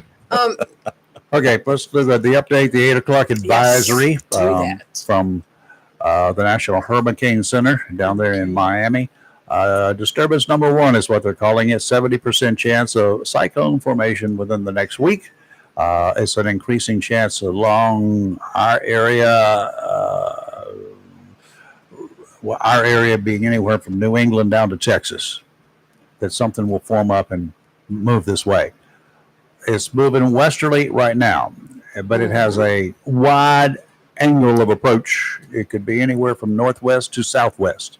90-degree arc is where it could go. anywhere in there, the spaghetti models are going to be all over the place if it actually forms up. There's a 30% chance that it will do so within the next 48 hours into a depression or something more significant. There's not a lot of disturbance in between it. It's just southwest of the Cape Verde Islands off Africa right now, several hundreds of miles, but it's got a couple thousand miles to be able to make landfall along the U.S. coastline before it could even be considered. Westerly course, they're leaning a little bit, moving towards the west-northwest once it forms up. Now, forming up means it will become a depression with some degree of rotation. If it becomes a tropical storm with a greater degree of rotation, then it becomes having a definite course. Not guaranteed that it'll continue on that same course. It means that it can vary change course, but it will be a course. Right now, it's a meandering effect. And the thing is, this big elongated area that looks a little bit like a strange zucchini that's been out there in the ocean for a while. It has just entered that zone. That zone is where it's more conducive for formation. Right now, it has disorganized showers and thunderstorms. So I guess it'll be a little bit more organized, and we'll see what happens. Who knows? The others have spared us. We've been very lucky. But we're now in the peak of the hurricane season for this neck of the woods. So that's what's going on there. Yep. You used the word peak. I'd like to bring up something, and that had to do with Labor Day weekend. And a certain city mayor and their governor, Chicago. There you go. Chicago. Said that they don't want any of President Trump's help. Yep. Over Labor Day weekend, 9 people killed. Yep. 50 something. 58, I think 58. it was. Count. Yep. Yeah. We don't need no stinking help from Trump. No. Well, you know what? The mayor, Brandon Johnson, you know what? He's blaming all these shootings on the red states because red states have lax gun laws, is according to him. So the criminals are coming to the red states to buy the guns, to take them, to obtain the guns and take them to Chicago to commit the acts of violence. Now, if that's not poppycock, I don't know what that is. That is ridiculous. Poppycock's a good word. Well, I was trying to be. That's a cleaned up word. Yes. I got an interesting commentary, not from me. Okay. I could have written this. You probably It's so. an opinion piece that was put out on Fox News this week. And I saw an interview with this young man that wrote this on TV last night. Corey Brooks. You know who Corey Brooks is? He is known as the rooftop pastor in Chicago. Okay. He's the founder and senior pastor of New Beginnings Church of Chicago and the CEO of Project Hood. That means helping others obtain destiny. Not a lot of doubt that Chicago, especially on the south side, is a virtual war zone. More than 600 murders in 2023. 600 murders in 2023 in the Windy City. Shootings, stabbings, gangbangers killing each other. That part should be labeled gang eradication. But the problem is that a lot of very good law-abiding people are dying. Very good law-abiding people not participating in the gang activities. They are the end result. They are the consequence of some of these gangs. I don't care if every gangbanger in Chicago kills each other. I don't care. Have mass graves dug on the outskirts somewhere. It would be fine with me. They serve no purpose in society. None. Zero. Do you kill mosquitoes when you get a chance? There's not a lot of difference here, folks. Not a lot of difference.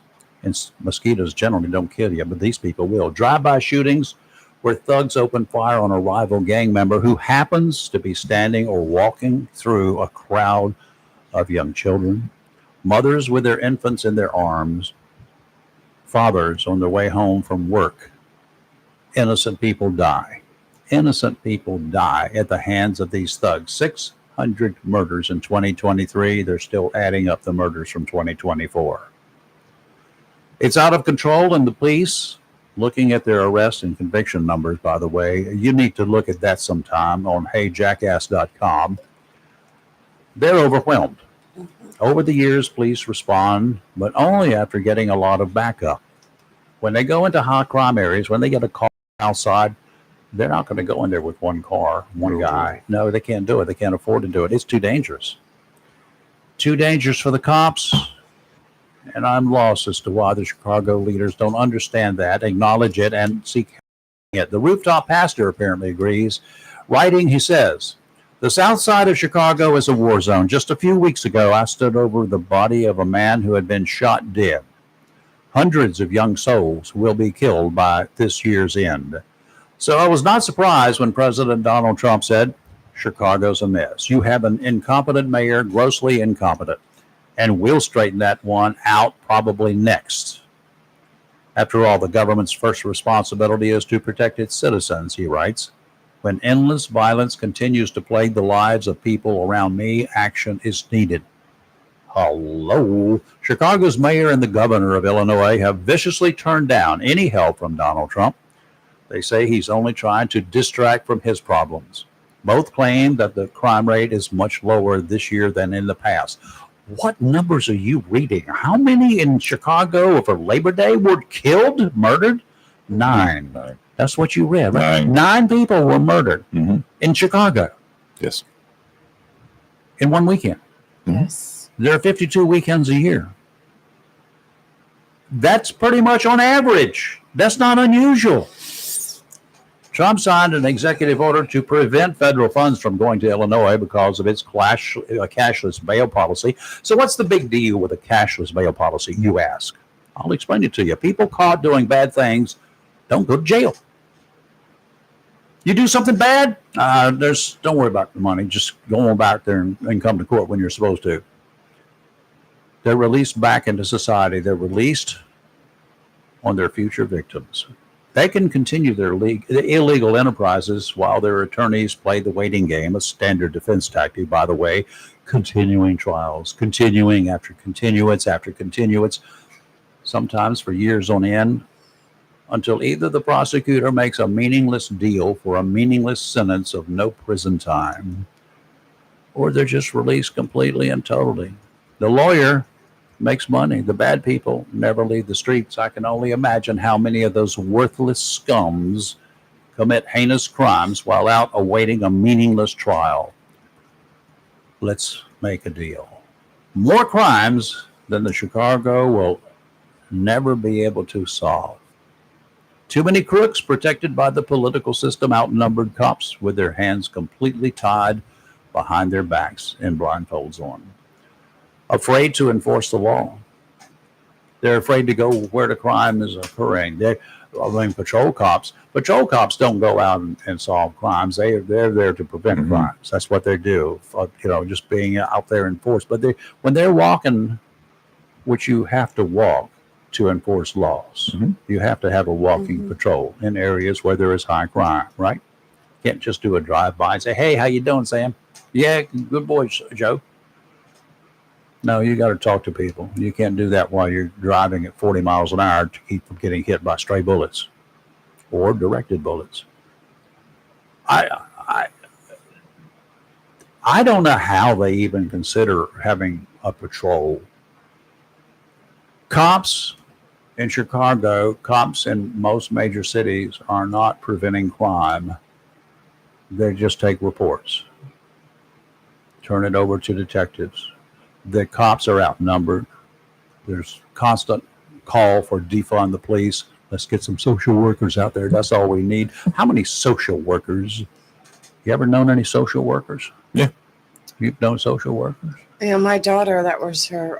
How many? She graduated from ECU as a social worker. How many of them would go into the south side of Chicago without a lot of enforcement, a lot of police protection to try to see what's wrong with what's going on in that community? None. Right. I'd be curious how many probation officers would go check on their.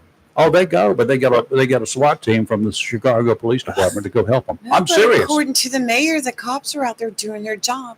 They've confiscated. So 9 people were killed. How many arrests were made on that? Did you see any of that? I did not see that. The average is going to be somewhere around 30%. of every murder is an arrest is made within a year of that in the connection with that murder. Over the last 2 years, Chicago has had more homicides than any other city in the nation. But we got it under control. 573 last year, and the year before 617. But because it dropped from 23 to 24, the numbers dropped from the year of 23 to the year of 24. We got it The mayor says we've got it under control. The cops are Tell doing that it. 500 and some number of people that you said were killed in 24. Yeah, tell that to the families. Tell that to their Those- families. If he really told his law enforcement officers to not cooperate Yeah. with any troops that are sent in by the administration, he needs to be fired. Well, if they willfully do not assist, there can be serious repercussions. And taking that money, federal funds away from them, that's Mhm. good. That's a good first step. Just don't give them any federal money. Done. Now what you going to do, Mr. Mayor? You're going to have to raise taxes on all those people there. Oh, how's that going to go over with them? No, it's not Trump's fault. It's yours. You did it. Well, if all the red states would change their gun laws at the bequest of the mayor of Chicago, Chicago would be better off, according to the mayor. But didn't the Washington mayor, after the troops went there, said, "Yes, Yep. this has been helping us." It has worked. It has Yes, worked. yes. I was going to ask you, then we'll take Theo, but what are your thoughts on the National Guard going into Chicago to clean up the streets? Run tanks in there because you're going to need them. They're so far gone. You're going to need Oh some. my You're going to need gosh. armored personnel carriers, not just boots on the Mhm. ground there. Because Okay. seriously, because they get their cars get shot out. Would you, if you were visiting Chicago, would you go out on the streets on the weekend and take a walk and look at the sights? I have seen enough blood and guts. I do not need to see any more murder victims. I never have to do that again. Okay, I don't need to do that. So no, I do not need to go to Chicago. Well, the government, DC now, people are already saying you can actually go out into the street now without fear for your life. In our nation's capital, we can welcome visitors again? Oh, Yes. wow, amazing. Hey, Theo, what's up? Hey, deplorables, good morning. Hey, Theo, good morning, There you my go. friend. Hi, Theo. The guest you had the other day, the lady guest, her name was Chris. Yes, yesterday. Yesterday, yeah. Did she work for the DMV? Excuse me. She works at the DMV license plate agency now. Yes. Monday. What's Okay, today? so why didn't you talk about the DMV and what's going on over there? You didn't ask her any questions, and I didn't realize you We've worked talked for the about it so DMV. much. I would have called up to find out what is going on over there. How long has she been working there?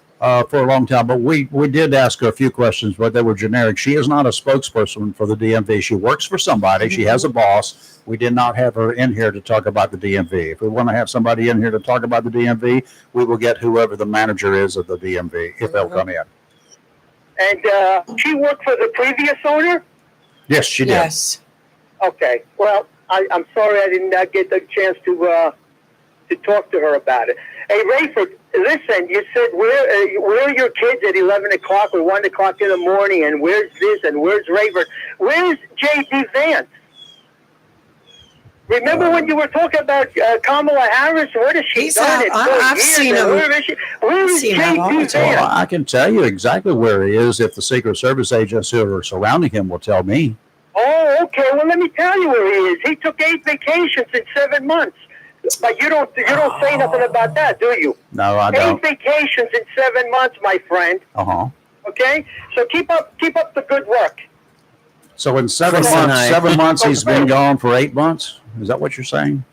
No, he's gone for 8 vacations in 7 months. How Please long check are it out, okay? how long are those vacations? Okay, who cares? Who cares how long it is? Okay. It's 8 vacations. Check it out, Oh, MSNBC. Chris. Sir, hey, How you Theo. doing? I'm doing good. Thanks for asking. Yes. Let me ask you something, buddy. Why are you worrying on somebody else's house? Why are you worrying about what's going on in Illinois when you got crime over here in this state? I worry about. What's going on with Greenville, North Carolina? How's the crime over there? Bad. How come Trump isn't sending troops over there? I don't know that, Theo. Honestly, I don't think that they had a Labor Day like Chicago did. I don't know that Greenville. Population of Greenville compared to Chicago. How many murders do they have in Greenville? Yeah. Okay. Talking about murders or crime or whatever, why does he worry about the Republican cities? Why is he going after the Democratic cities, Rayford? Did we not just say that Chicago had the highest number of murders of all the cities in the nation?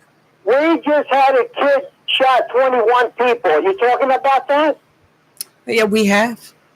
Okay, are you doing anything about the guns? Well, it's not the guns that shot not the anybody. It's not the guns. Okay, what did the governor of Illinois say? How many illegal guns they confiscated in a matter of days? How many of them were stolen in a matter of days? Do you know? Okay, so I'm asking you, how many were stolen? How many were stolen by those people in Chicago who stole them or bought them for people who stole them? How many were stolen? They confiscated 24,000 guns illegal that came in from Republican states. Oh, you got that down to Republican states, right? Okay. All right. How come you don't go? Listen, let's ask a simple question. Why is he hitting the Democratic cities?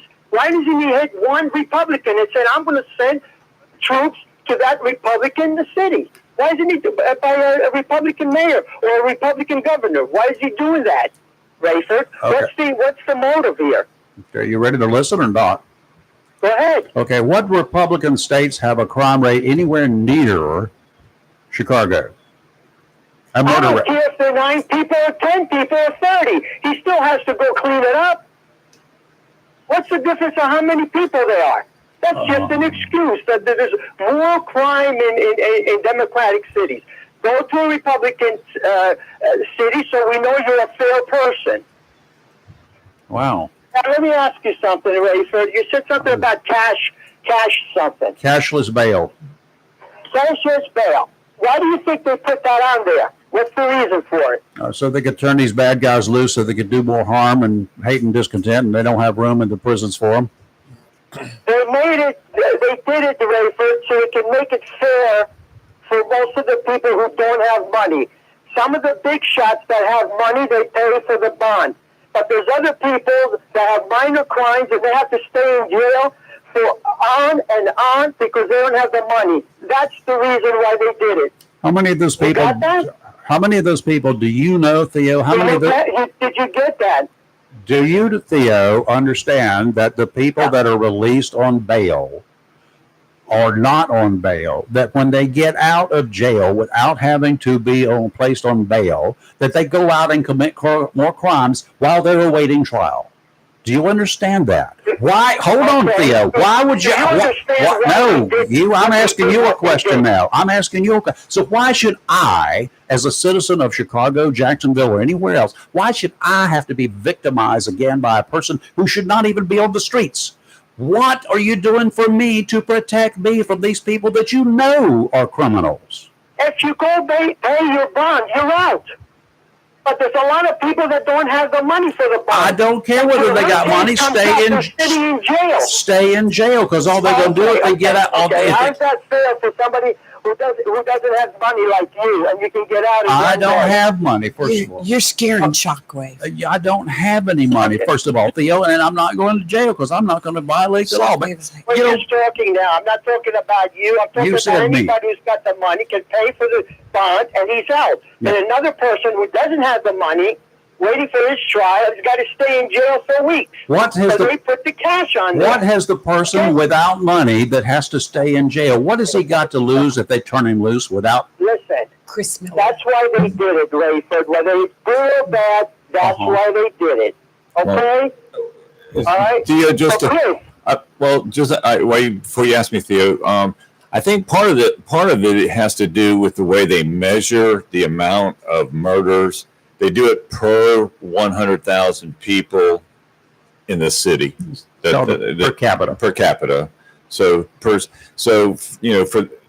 And I think that the number they use is 100,000.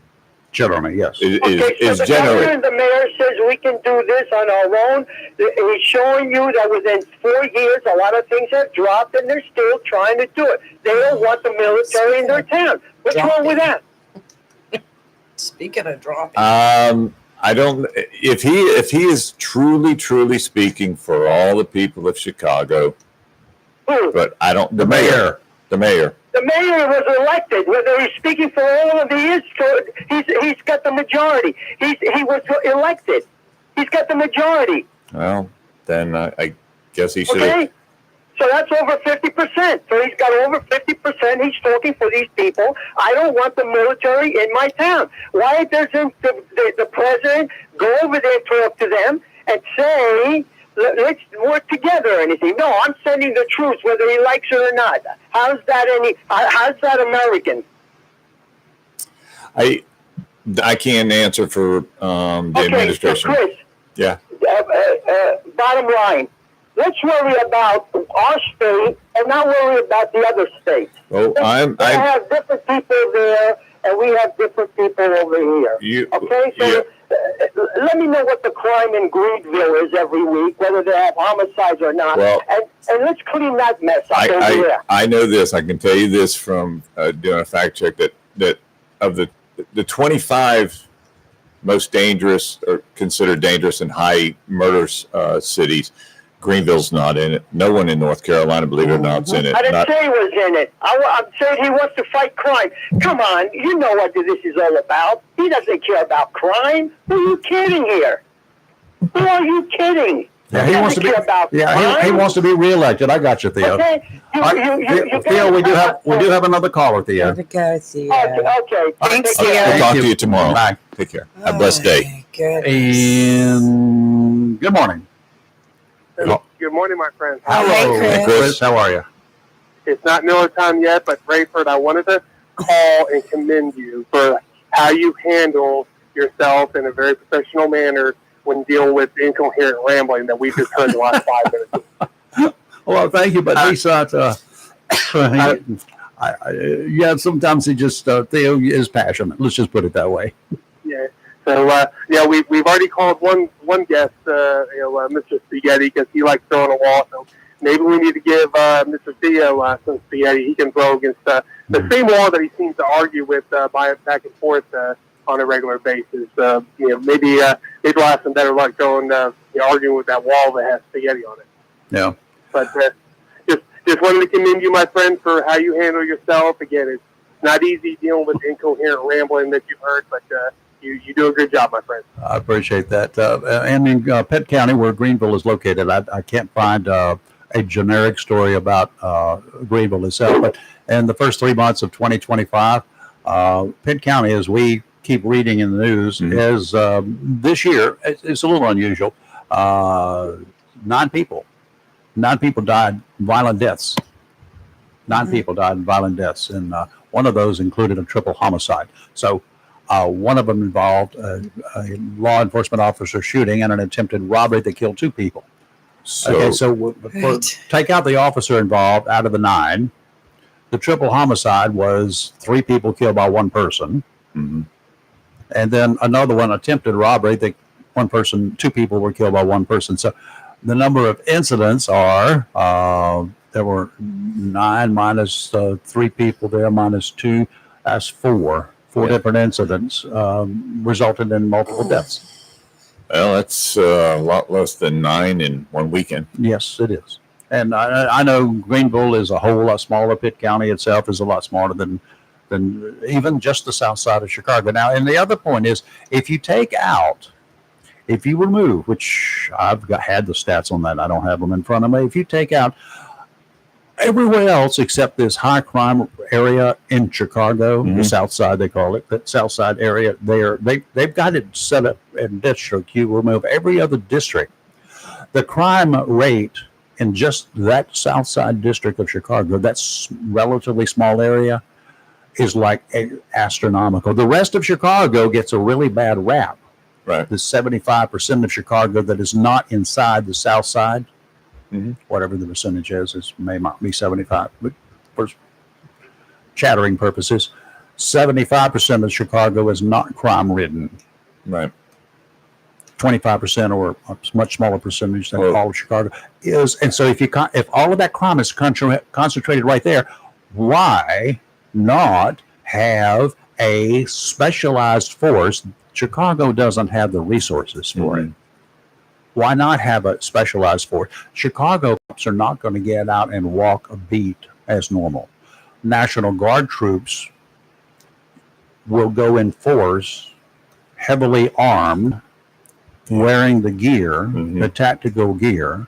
They stand a much better chance, much better training of going into a zone like this and dealing with bad people than law enforcement officers do. Yes, the SWAT teams do. But how many people are on a SWAT team and they have to respond to calls? Yeah. That's the problem with the police going in and doing proactive stuff anywhere. When it's out of control, it needs to be brought under control before police can regain control. That should be a quote is putting on every wall. Yeah.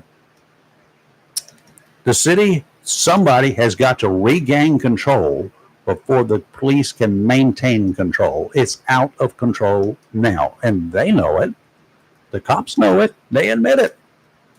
The mayor ignores it, denies it. Yeah. The mayor's wrong. He's just flat wrong. Can we go back to what Theo said about J.D. Vance? Yeah, let's talk about that. All He's been right. on 8 vacations in 7 months. His Vance's trips have included a 5-day trip to Europe in February, a hastily reorganized trek to Greenland in March, a tour of Italy and India in April that was notable for the vice president's brief meeting with Pope Francis the day before he passed away. His international forays have featured a mix of leaders, Steve, soft appearances to build goodwill and family time with his wife and his children. But in other words, it says that he's traveled all over the globe for these top-level diplomacy meetings, and but he's also included some family time with those trips. So, do you want to count a trip going to Greenland to a seminar or whatever there? You brought your wife and you took an extra day to visit the sites of Greenland. I mean, is it right? Is it wrong? I don't care. Really, seriously. As long as he's doing the job, I'm right. Okay with that. Steve-O, is that who we have? Yes. Hey, good morning, guys. How Hey, are you? Steve. You got your garden planted for next year Doing yet? all right. Doing good. How are you? You got your garden planted for next year? I'm still not done this year. Okay, Yeah. just checking. He hadn't given up. I've started pulling up all the dead stuff that I've killed with some help from some trees, and I'm trying to eradicate some of those. Apparently, there's a poisonous tree that I got, a toxic tree. My wife says it's not poisonous, it's toxic. Toxic. Yeah, stuff falls and gets into the soil, and it destroys the soil. So I'm going to resoil a couple of beds. What And kind of tree is that? a dead one to be. It's made, believe it or not, it's got a Chinese name. I kid you not. I wasn't going to go there, but it's got little berries on it. It's a very pretty tree, very shady tree, grows like wildfire. That should have been a clue up front. That is more of a weed than it is something nice. It's not a tall, towering oak tree that takes years to get there. 2 years, this thing's 30 feet tall. I got you. Now, I've got some kind of little tree at the end of my garden, just outside of it. It puts off little red berries. Got big green leaves on it. It ain't looking like that, is it? this has got some. They're not red berries. They're kind of about blueberry-sized berries, and they're not quite bluish, but they're leaning in that general direction. And the leaves are not huge; they're just small leaves. Okay. Yeah, it ain't the one I'm talking about. It's got leaves big as collard leaves. Oh, no. It is. I'd like to have something big as collard leaves. I might even eat It's them. got a red trunk to it. I ain't looked up what it is yet. But Oh, it comes back every year. that's kind of like red China, isn't it? I don't know. Yeah. Commies? Commie? Hey, I'm gonna take a stab, guys. Am I Mr. Spaghetti? No. Are you what? No. Spaghetti. I heard Chris last time said that he had Theo, and the other one was Mr. Spaghetti. I was just wondering if that was the cool nickname he gave me. I don't think so. I don't. I'll ask him next time, but I don't. I didn't come my way with that. I got it. We've got some people that throw out stuff just like the spaghetti model people like Europe, and they got the European spaghetti model for hurricanes, and they got this spaghetti. Yeah. I mean, there are people all over the world out there to throw out, oh, what if, and yada, yada, yada. No. Those are spaghetti people. I was going to say, let me throw some spaghetti out there real quick. Let me get the pot. I mean, my colander, because I need some right now. I got some sauce left over. I heard y'all talking about Chicago, and there's a lot of stuff I think we can all agree on. Maybe not the mayor. I don't know.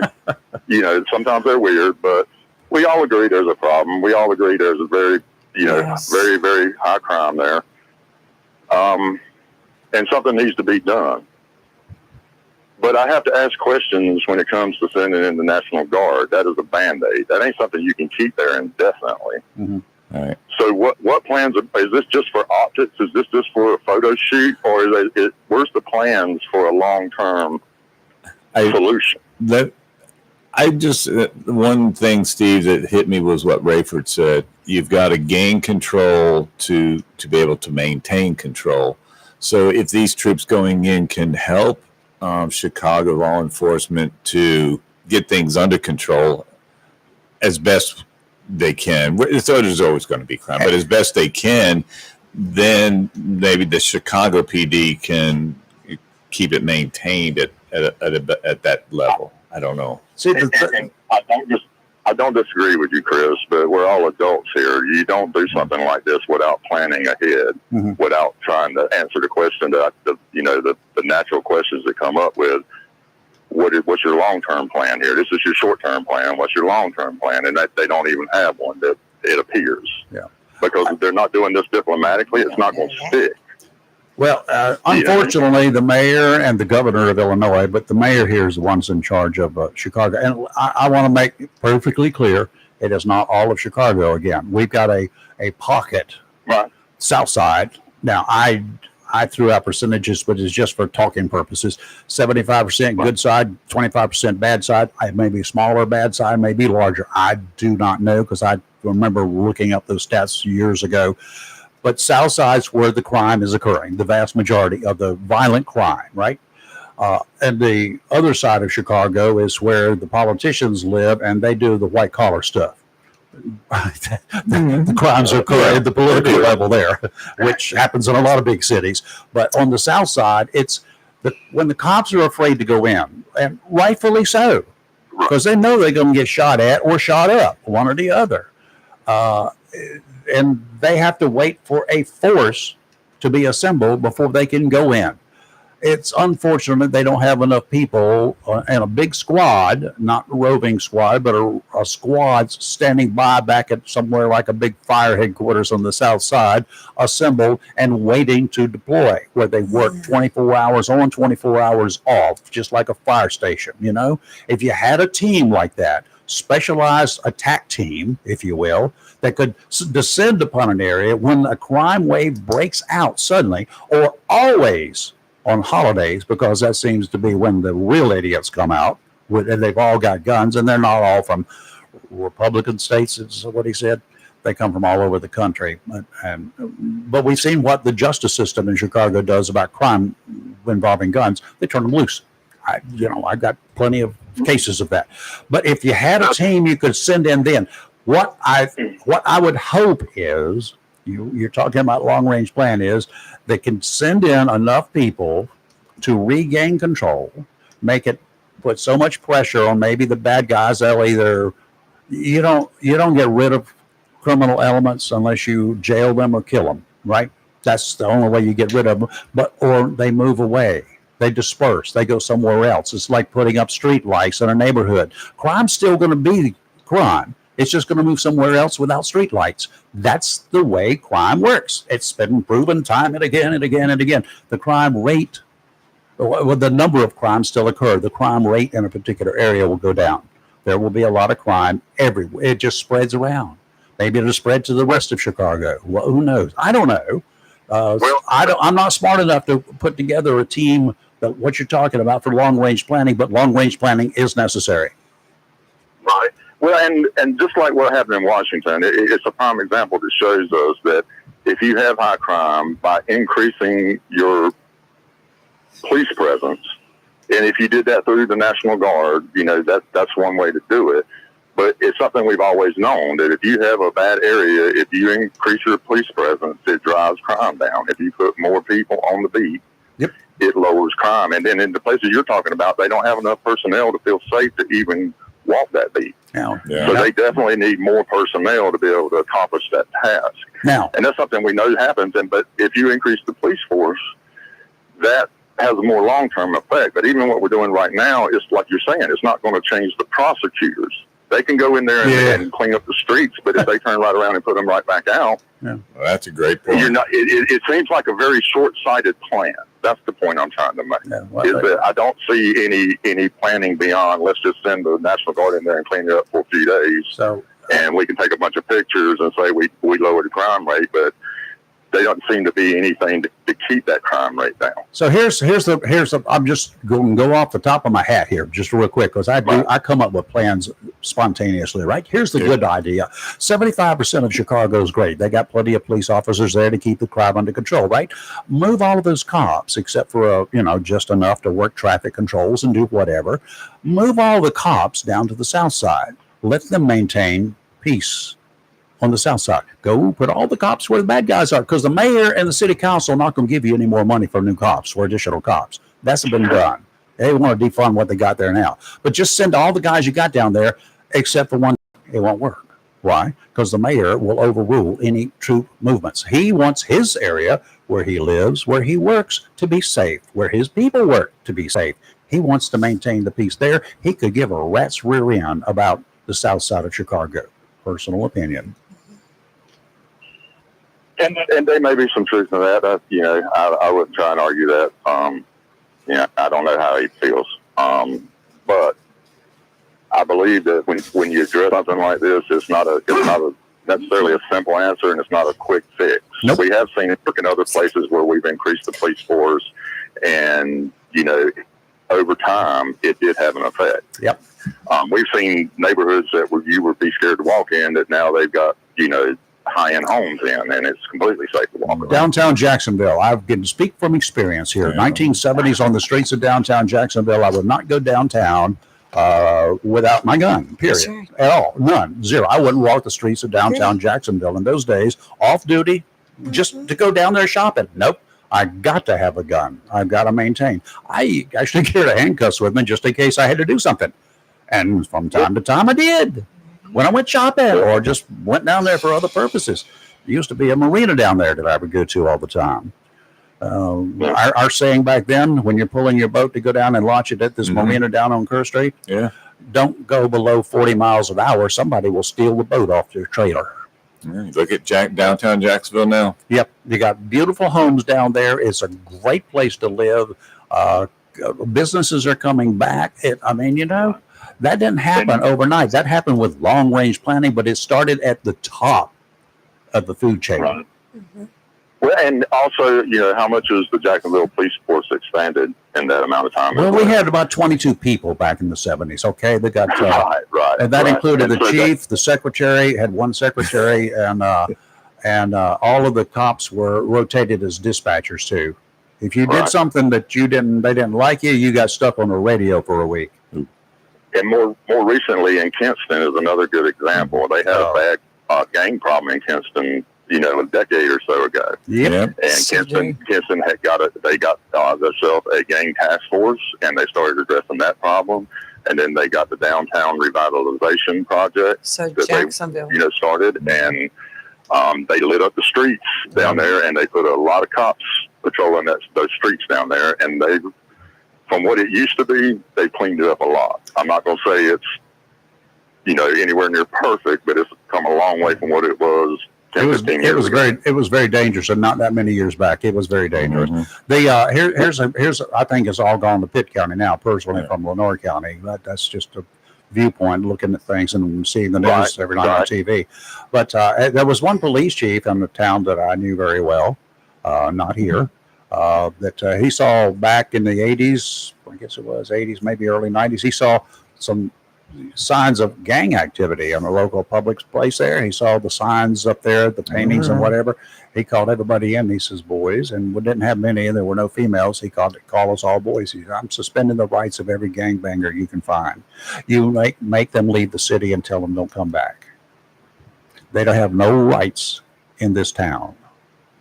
And he was deadly serious.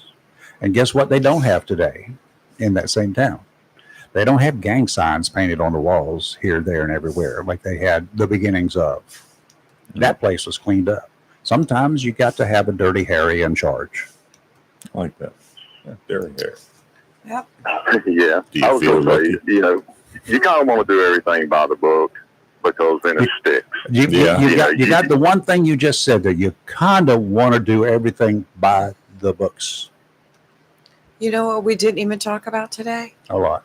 The fact that Donald Trump allegedly died over the Labor Day weekend. I know he did. That's that other guy that's in there in charge. That was a social media thing. That was not real. People sometimes hear stuff like that and think that's actual news, and just that's social media. I watched a YouTuber on TikTok that absolutely was. He honestly believed it. We haven't seen him for a week. Did you see the hands? I mean, the skin is falling out of his hands. Come on, give me a break. Here's what it was. We hadn't seen him for a week, and then the White House put out pictures of him implying that it was recent, and they were actually old photos. So that's kind of what got the whole conspiracy thing, I think, rolling. They tried to act like they were photos recently, and they were from a month ago. J.D. Vance was doing an interview with a news organization, and they asked him, like, are you ready to step into the role of the president? Yeah, that's me. And he was like, yeah, yes, I'm ready. Well, they took that whole thing out of context and Trump has died and Vance is ready to step in. I mean, I'm just I would agree with you on that, Lee, because they pressed him on giving an answer on that question. But the part that was silly is he thought that his 200 days in office gave him plenty of on-the-job experience to be able to handle. Well, I got just one question. I thought that was kind of a silly comment to make, but that's just my opinion. Well, if he wasn't ready, he had to be ready on January 21st. He needed to be ready. What's he going to say? Is he going to be like, no, man, I can't do it. I don't know. I don't even know why they picked me. That's kind of like can you imagine asking Trump on January 20th? And the year was 2017 when he first took off. Are you ready to be president? Well, yeah. How can you say that after only one day? Well, if you ain't ready, son, you got some problems. So honestly, what gave J.D. Vance the twist, I think, is that he didn't answer like every other vice president answered it. Other people they've asked that, and they're always like, "There ain't nothing wrong. The president's in perfect health. There's no need to even answer that question." That's what everybody else said. Yeah. He was like, "Well, God forbid it happens, but if he does, with a big smile on his face, then I'm ready to step in." So I mean, it's the delivery. It was the lack of political experience. But I think the criticism is trivial on that. Chris and I have the Trump illness. Yeah. I'm just curious. I'm just curious. I got scars. Y'all got whatever. Which one of them are going to take me up on my golf challenge? I'm just curious. I got to get ready for one of them. Yeah. Hey, I think Steve night. Today's my birthday. Happy birthday, Happy birthday, you old man. Happy birthday. 54 trips around the sun today. All right. Happy birthday to you. Did you get sunburned? Happy birthday to you. I'm naturally dark, man. So what are you doing to celebrate this event called the anniversary of your birth, not your birthday, anniversary of your birthday? Right. Well, I started out with listening to y'all a little bit. Oh, you are a silly person. Spending your birthday morning. I drank my coffee, and then I'm getting ready to go take the dog for a walk in the park, and probably ain't gonna do a whole lot today. Okay, so we get to poop on you here, and then your dog gonna go poop on you in the park. I got you. That's a heck of a way to celebrate. Enjoy your birthday, Steve. Have a great birthday. Me and my wife are gonna go eat somewhere tonight. She said I'm not going to eat at home. I don't care if it's your birthday or not. Yeah, I understand. Well, I can recommend a lot of places in your neck of the woods, obviously, but they're all good. You can't find a bad one there. Let's put it that way. Just enjoy your day and night. I appreciate it, guys. Yeah. Yeah. Have a blessed birthday. Have a great one. I'm here, so it's good. It's good to go so far. If I had my guitar in here, I'd play Happy Birthday to you. Since I don't have one here, I won't. So go play it for yourself. I hear you. I hear you. I appreciate it, guys. But I'll let y'all go on that note, and y'all have a blessed day. All right, you have a blessed day too. Happy birthday. Happy again. birthday, Steve. On a real quick note before we leave, I did get confirmation from one of the commissioners, Commissioner Bennett, thank you, that there is a county commissioner meeting this morning at 11 a.m. Okay, you guys need to get down there. I'll tell you what, get your protest sign ready. Protest whatever they're doing. Can I just say something? What? Chairman Foster, if you're listening, I realize that people have the right to get up and give public comment. But to that one young lady that gets up there twice a month for the meetings and goes into the 5-minute the 5-minute speech on how all of y'all are crooked and that we don't need God. Does anybody know what Would kind you please gavel her before she even starts? Does anybody have her car tag or anything? She leaves real I know quick. her real name. It's not the name that she gives. Oh, well, then you need to share that with me in just a minute. Well, I want to, please, I mean. She hits and runs. And then the first question that whoever says, "What is your name?" and and said person says so, ma'am, are you willing to take a polygraph to that effect? If you're falsely representing if who you're you lying, really are, if you're lying with your identity and you're not a law enforcement officer out there doing things that he has to lie, then there's a problem. Isn't that reason enough to say you're not being Yeah, truthful? There's absolutely. the door. That maybe there's somewhere, that at one time there was a proposal that anybody who comes before the county commissioners, this was not that many years ago, they have to take an oath that what they're saying is going to be the truth, the whole truth, and nothing but the truth. I agree with that. And I agree that No, that's everyone going has overboard, but- their First Amendment right. I mean, they do give the public opportunity for public comment, but this is Does an illegal alien have a First Amendment meeting. right in this country? Does an illegal alien have a First Amendment right in this country? No, but we Then don't have illegal. how do we know that this person is not illegal if we don't have the real name? Oh, that was a tough one to respond to, isn't it? How many illegal immigrants have been up before the county commissioner speaking? It doesn't take but one. Wow. Okay. I don't. She's a local. I think she's got a lot of illegals are local now. Oh my gosh. Okay, it doesn't make them legal. I need a salad. Let's go to I need. I'm going to fix some spaghetti. I got a little bit left over in the pan in there. Spaghetti. And some sauce. I got sauce. I got sauce. Chris Miller loves spaghetti. Oh, does he? He loves throwing it I out. know he does. All right, y'all. Have a great rest of your day. We'll be back tomorrow, and we'll have. I don't know who else we have, but we do have Papa Top Time with Chris Yes, we tomorrow. do. Yes, We'll we find do. out about how well the Cardinals are going to do this week. Yeah, I like the story he wrote. It's don't going to be think they're tied. playing. It's going to be tied this week. I think they're on 0-0. Yeah. They're not playing this week. I know that. My ears get a break. I need a break. Ooh. Sorry. I could not have said it better. You're live and local, real talk, where we're always awake, always sarcastic, and never woke. See you tomorrow. Have a Bye. blessed day.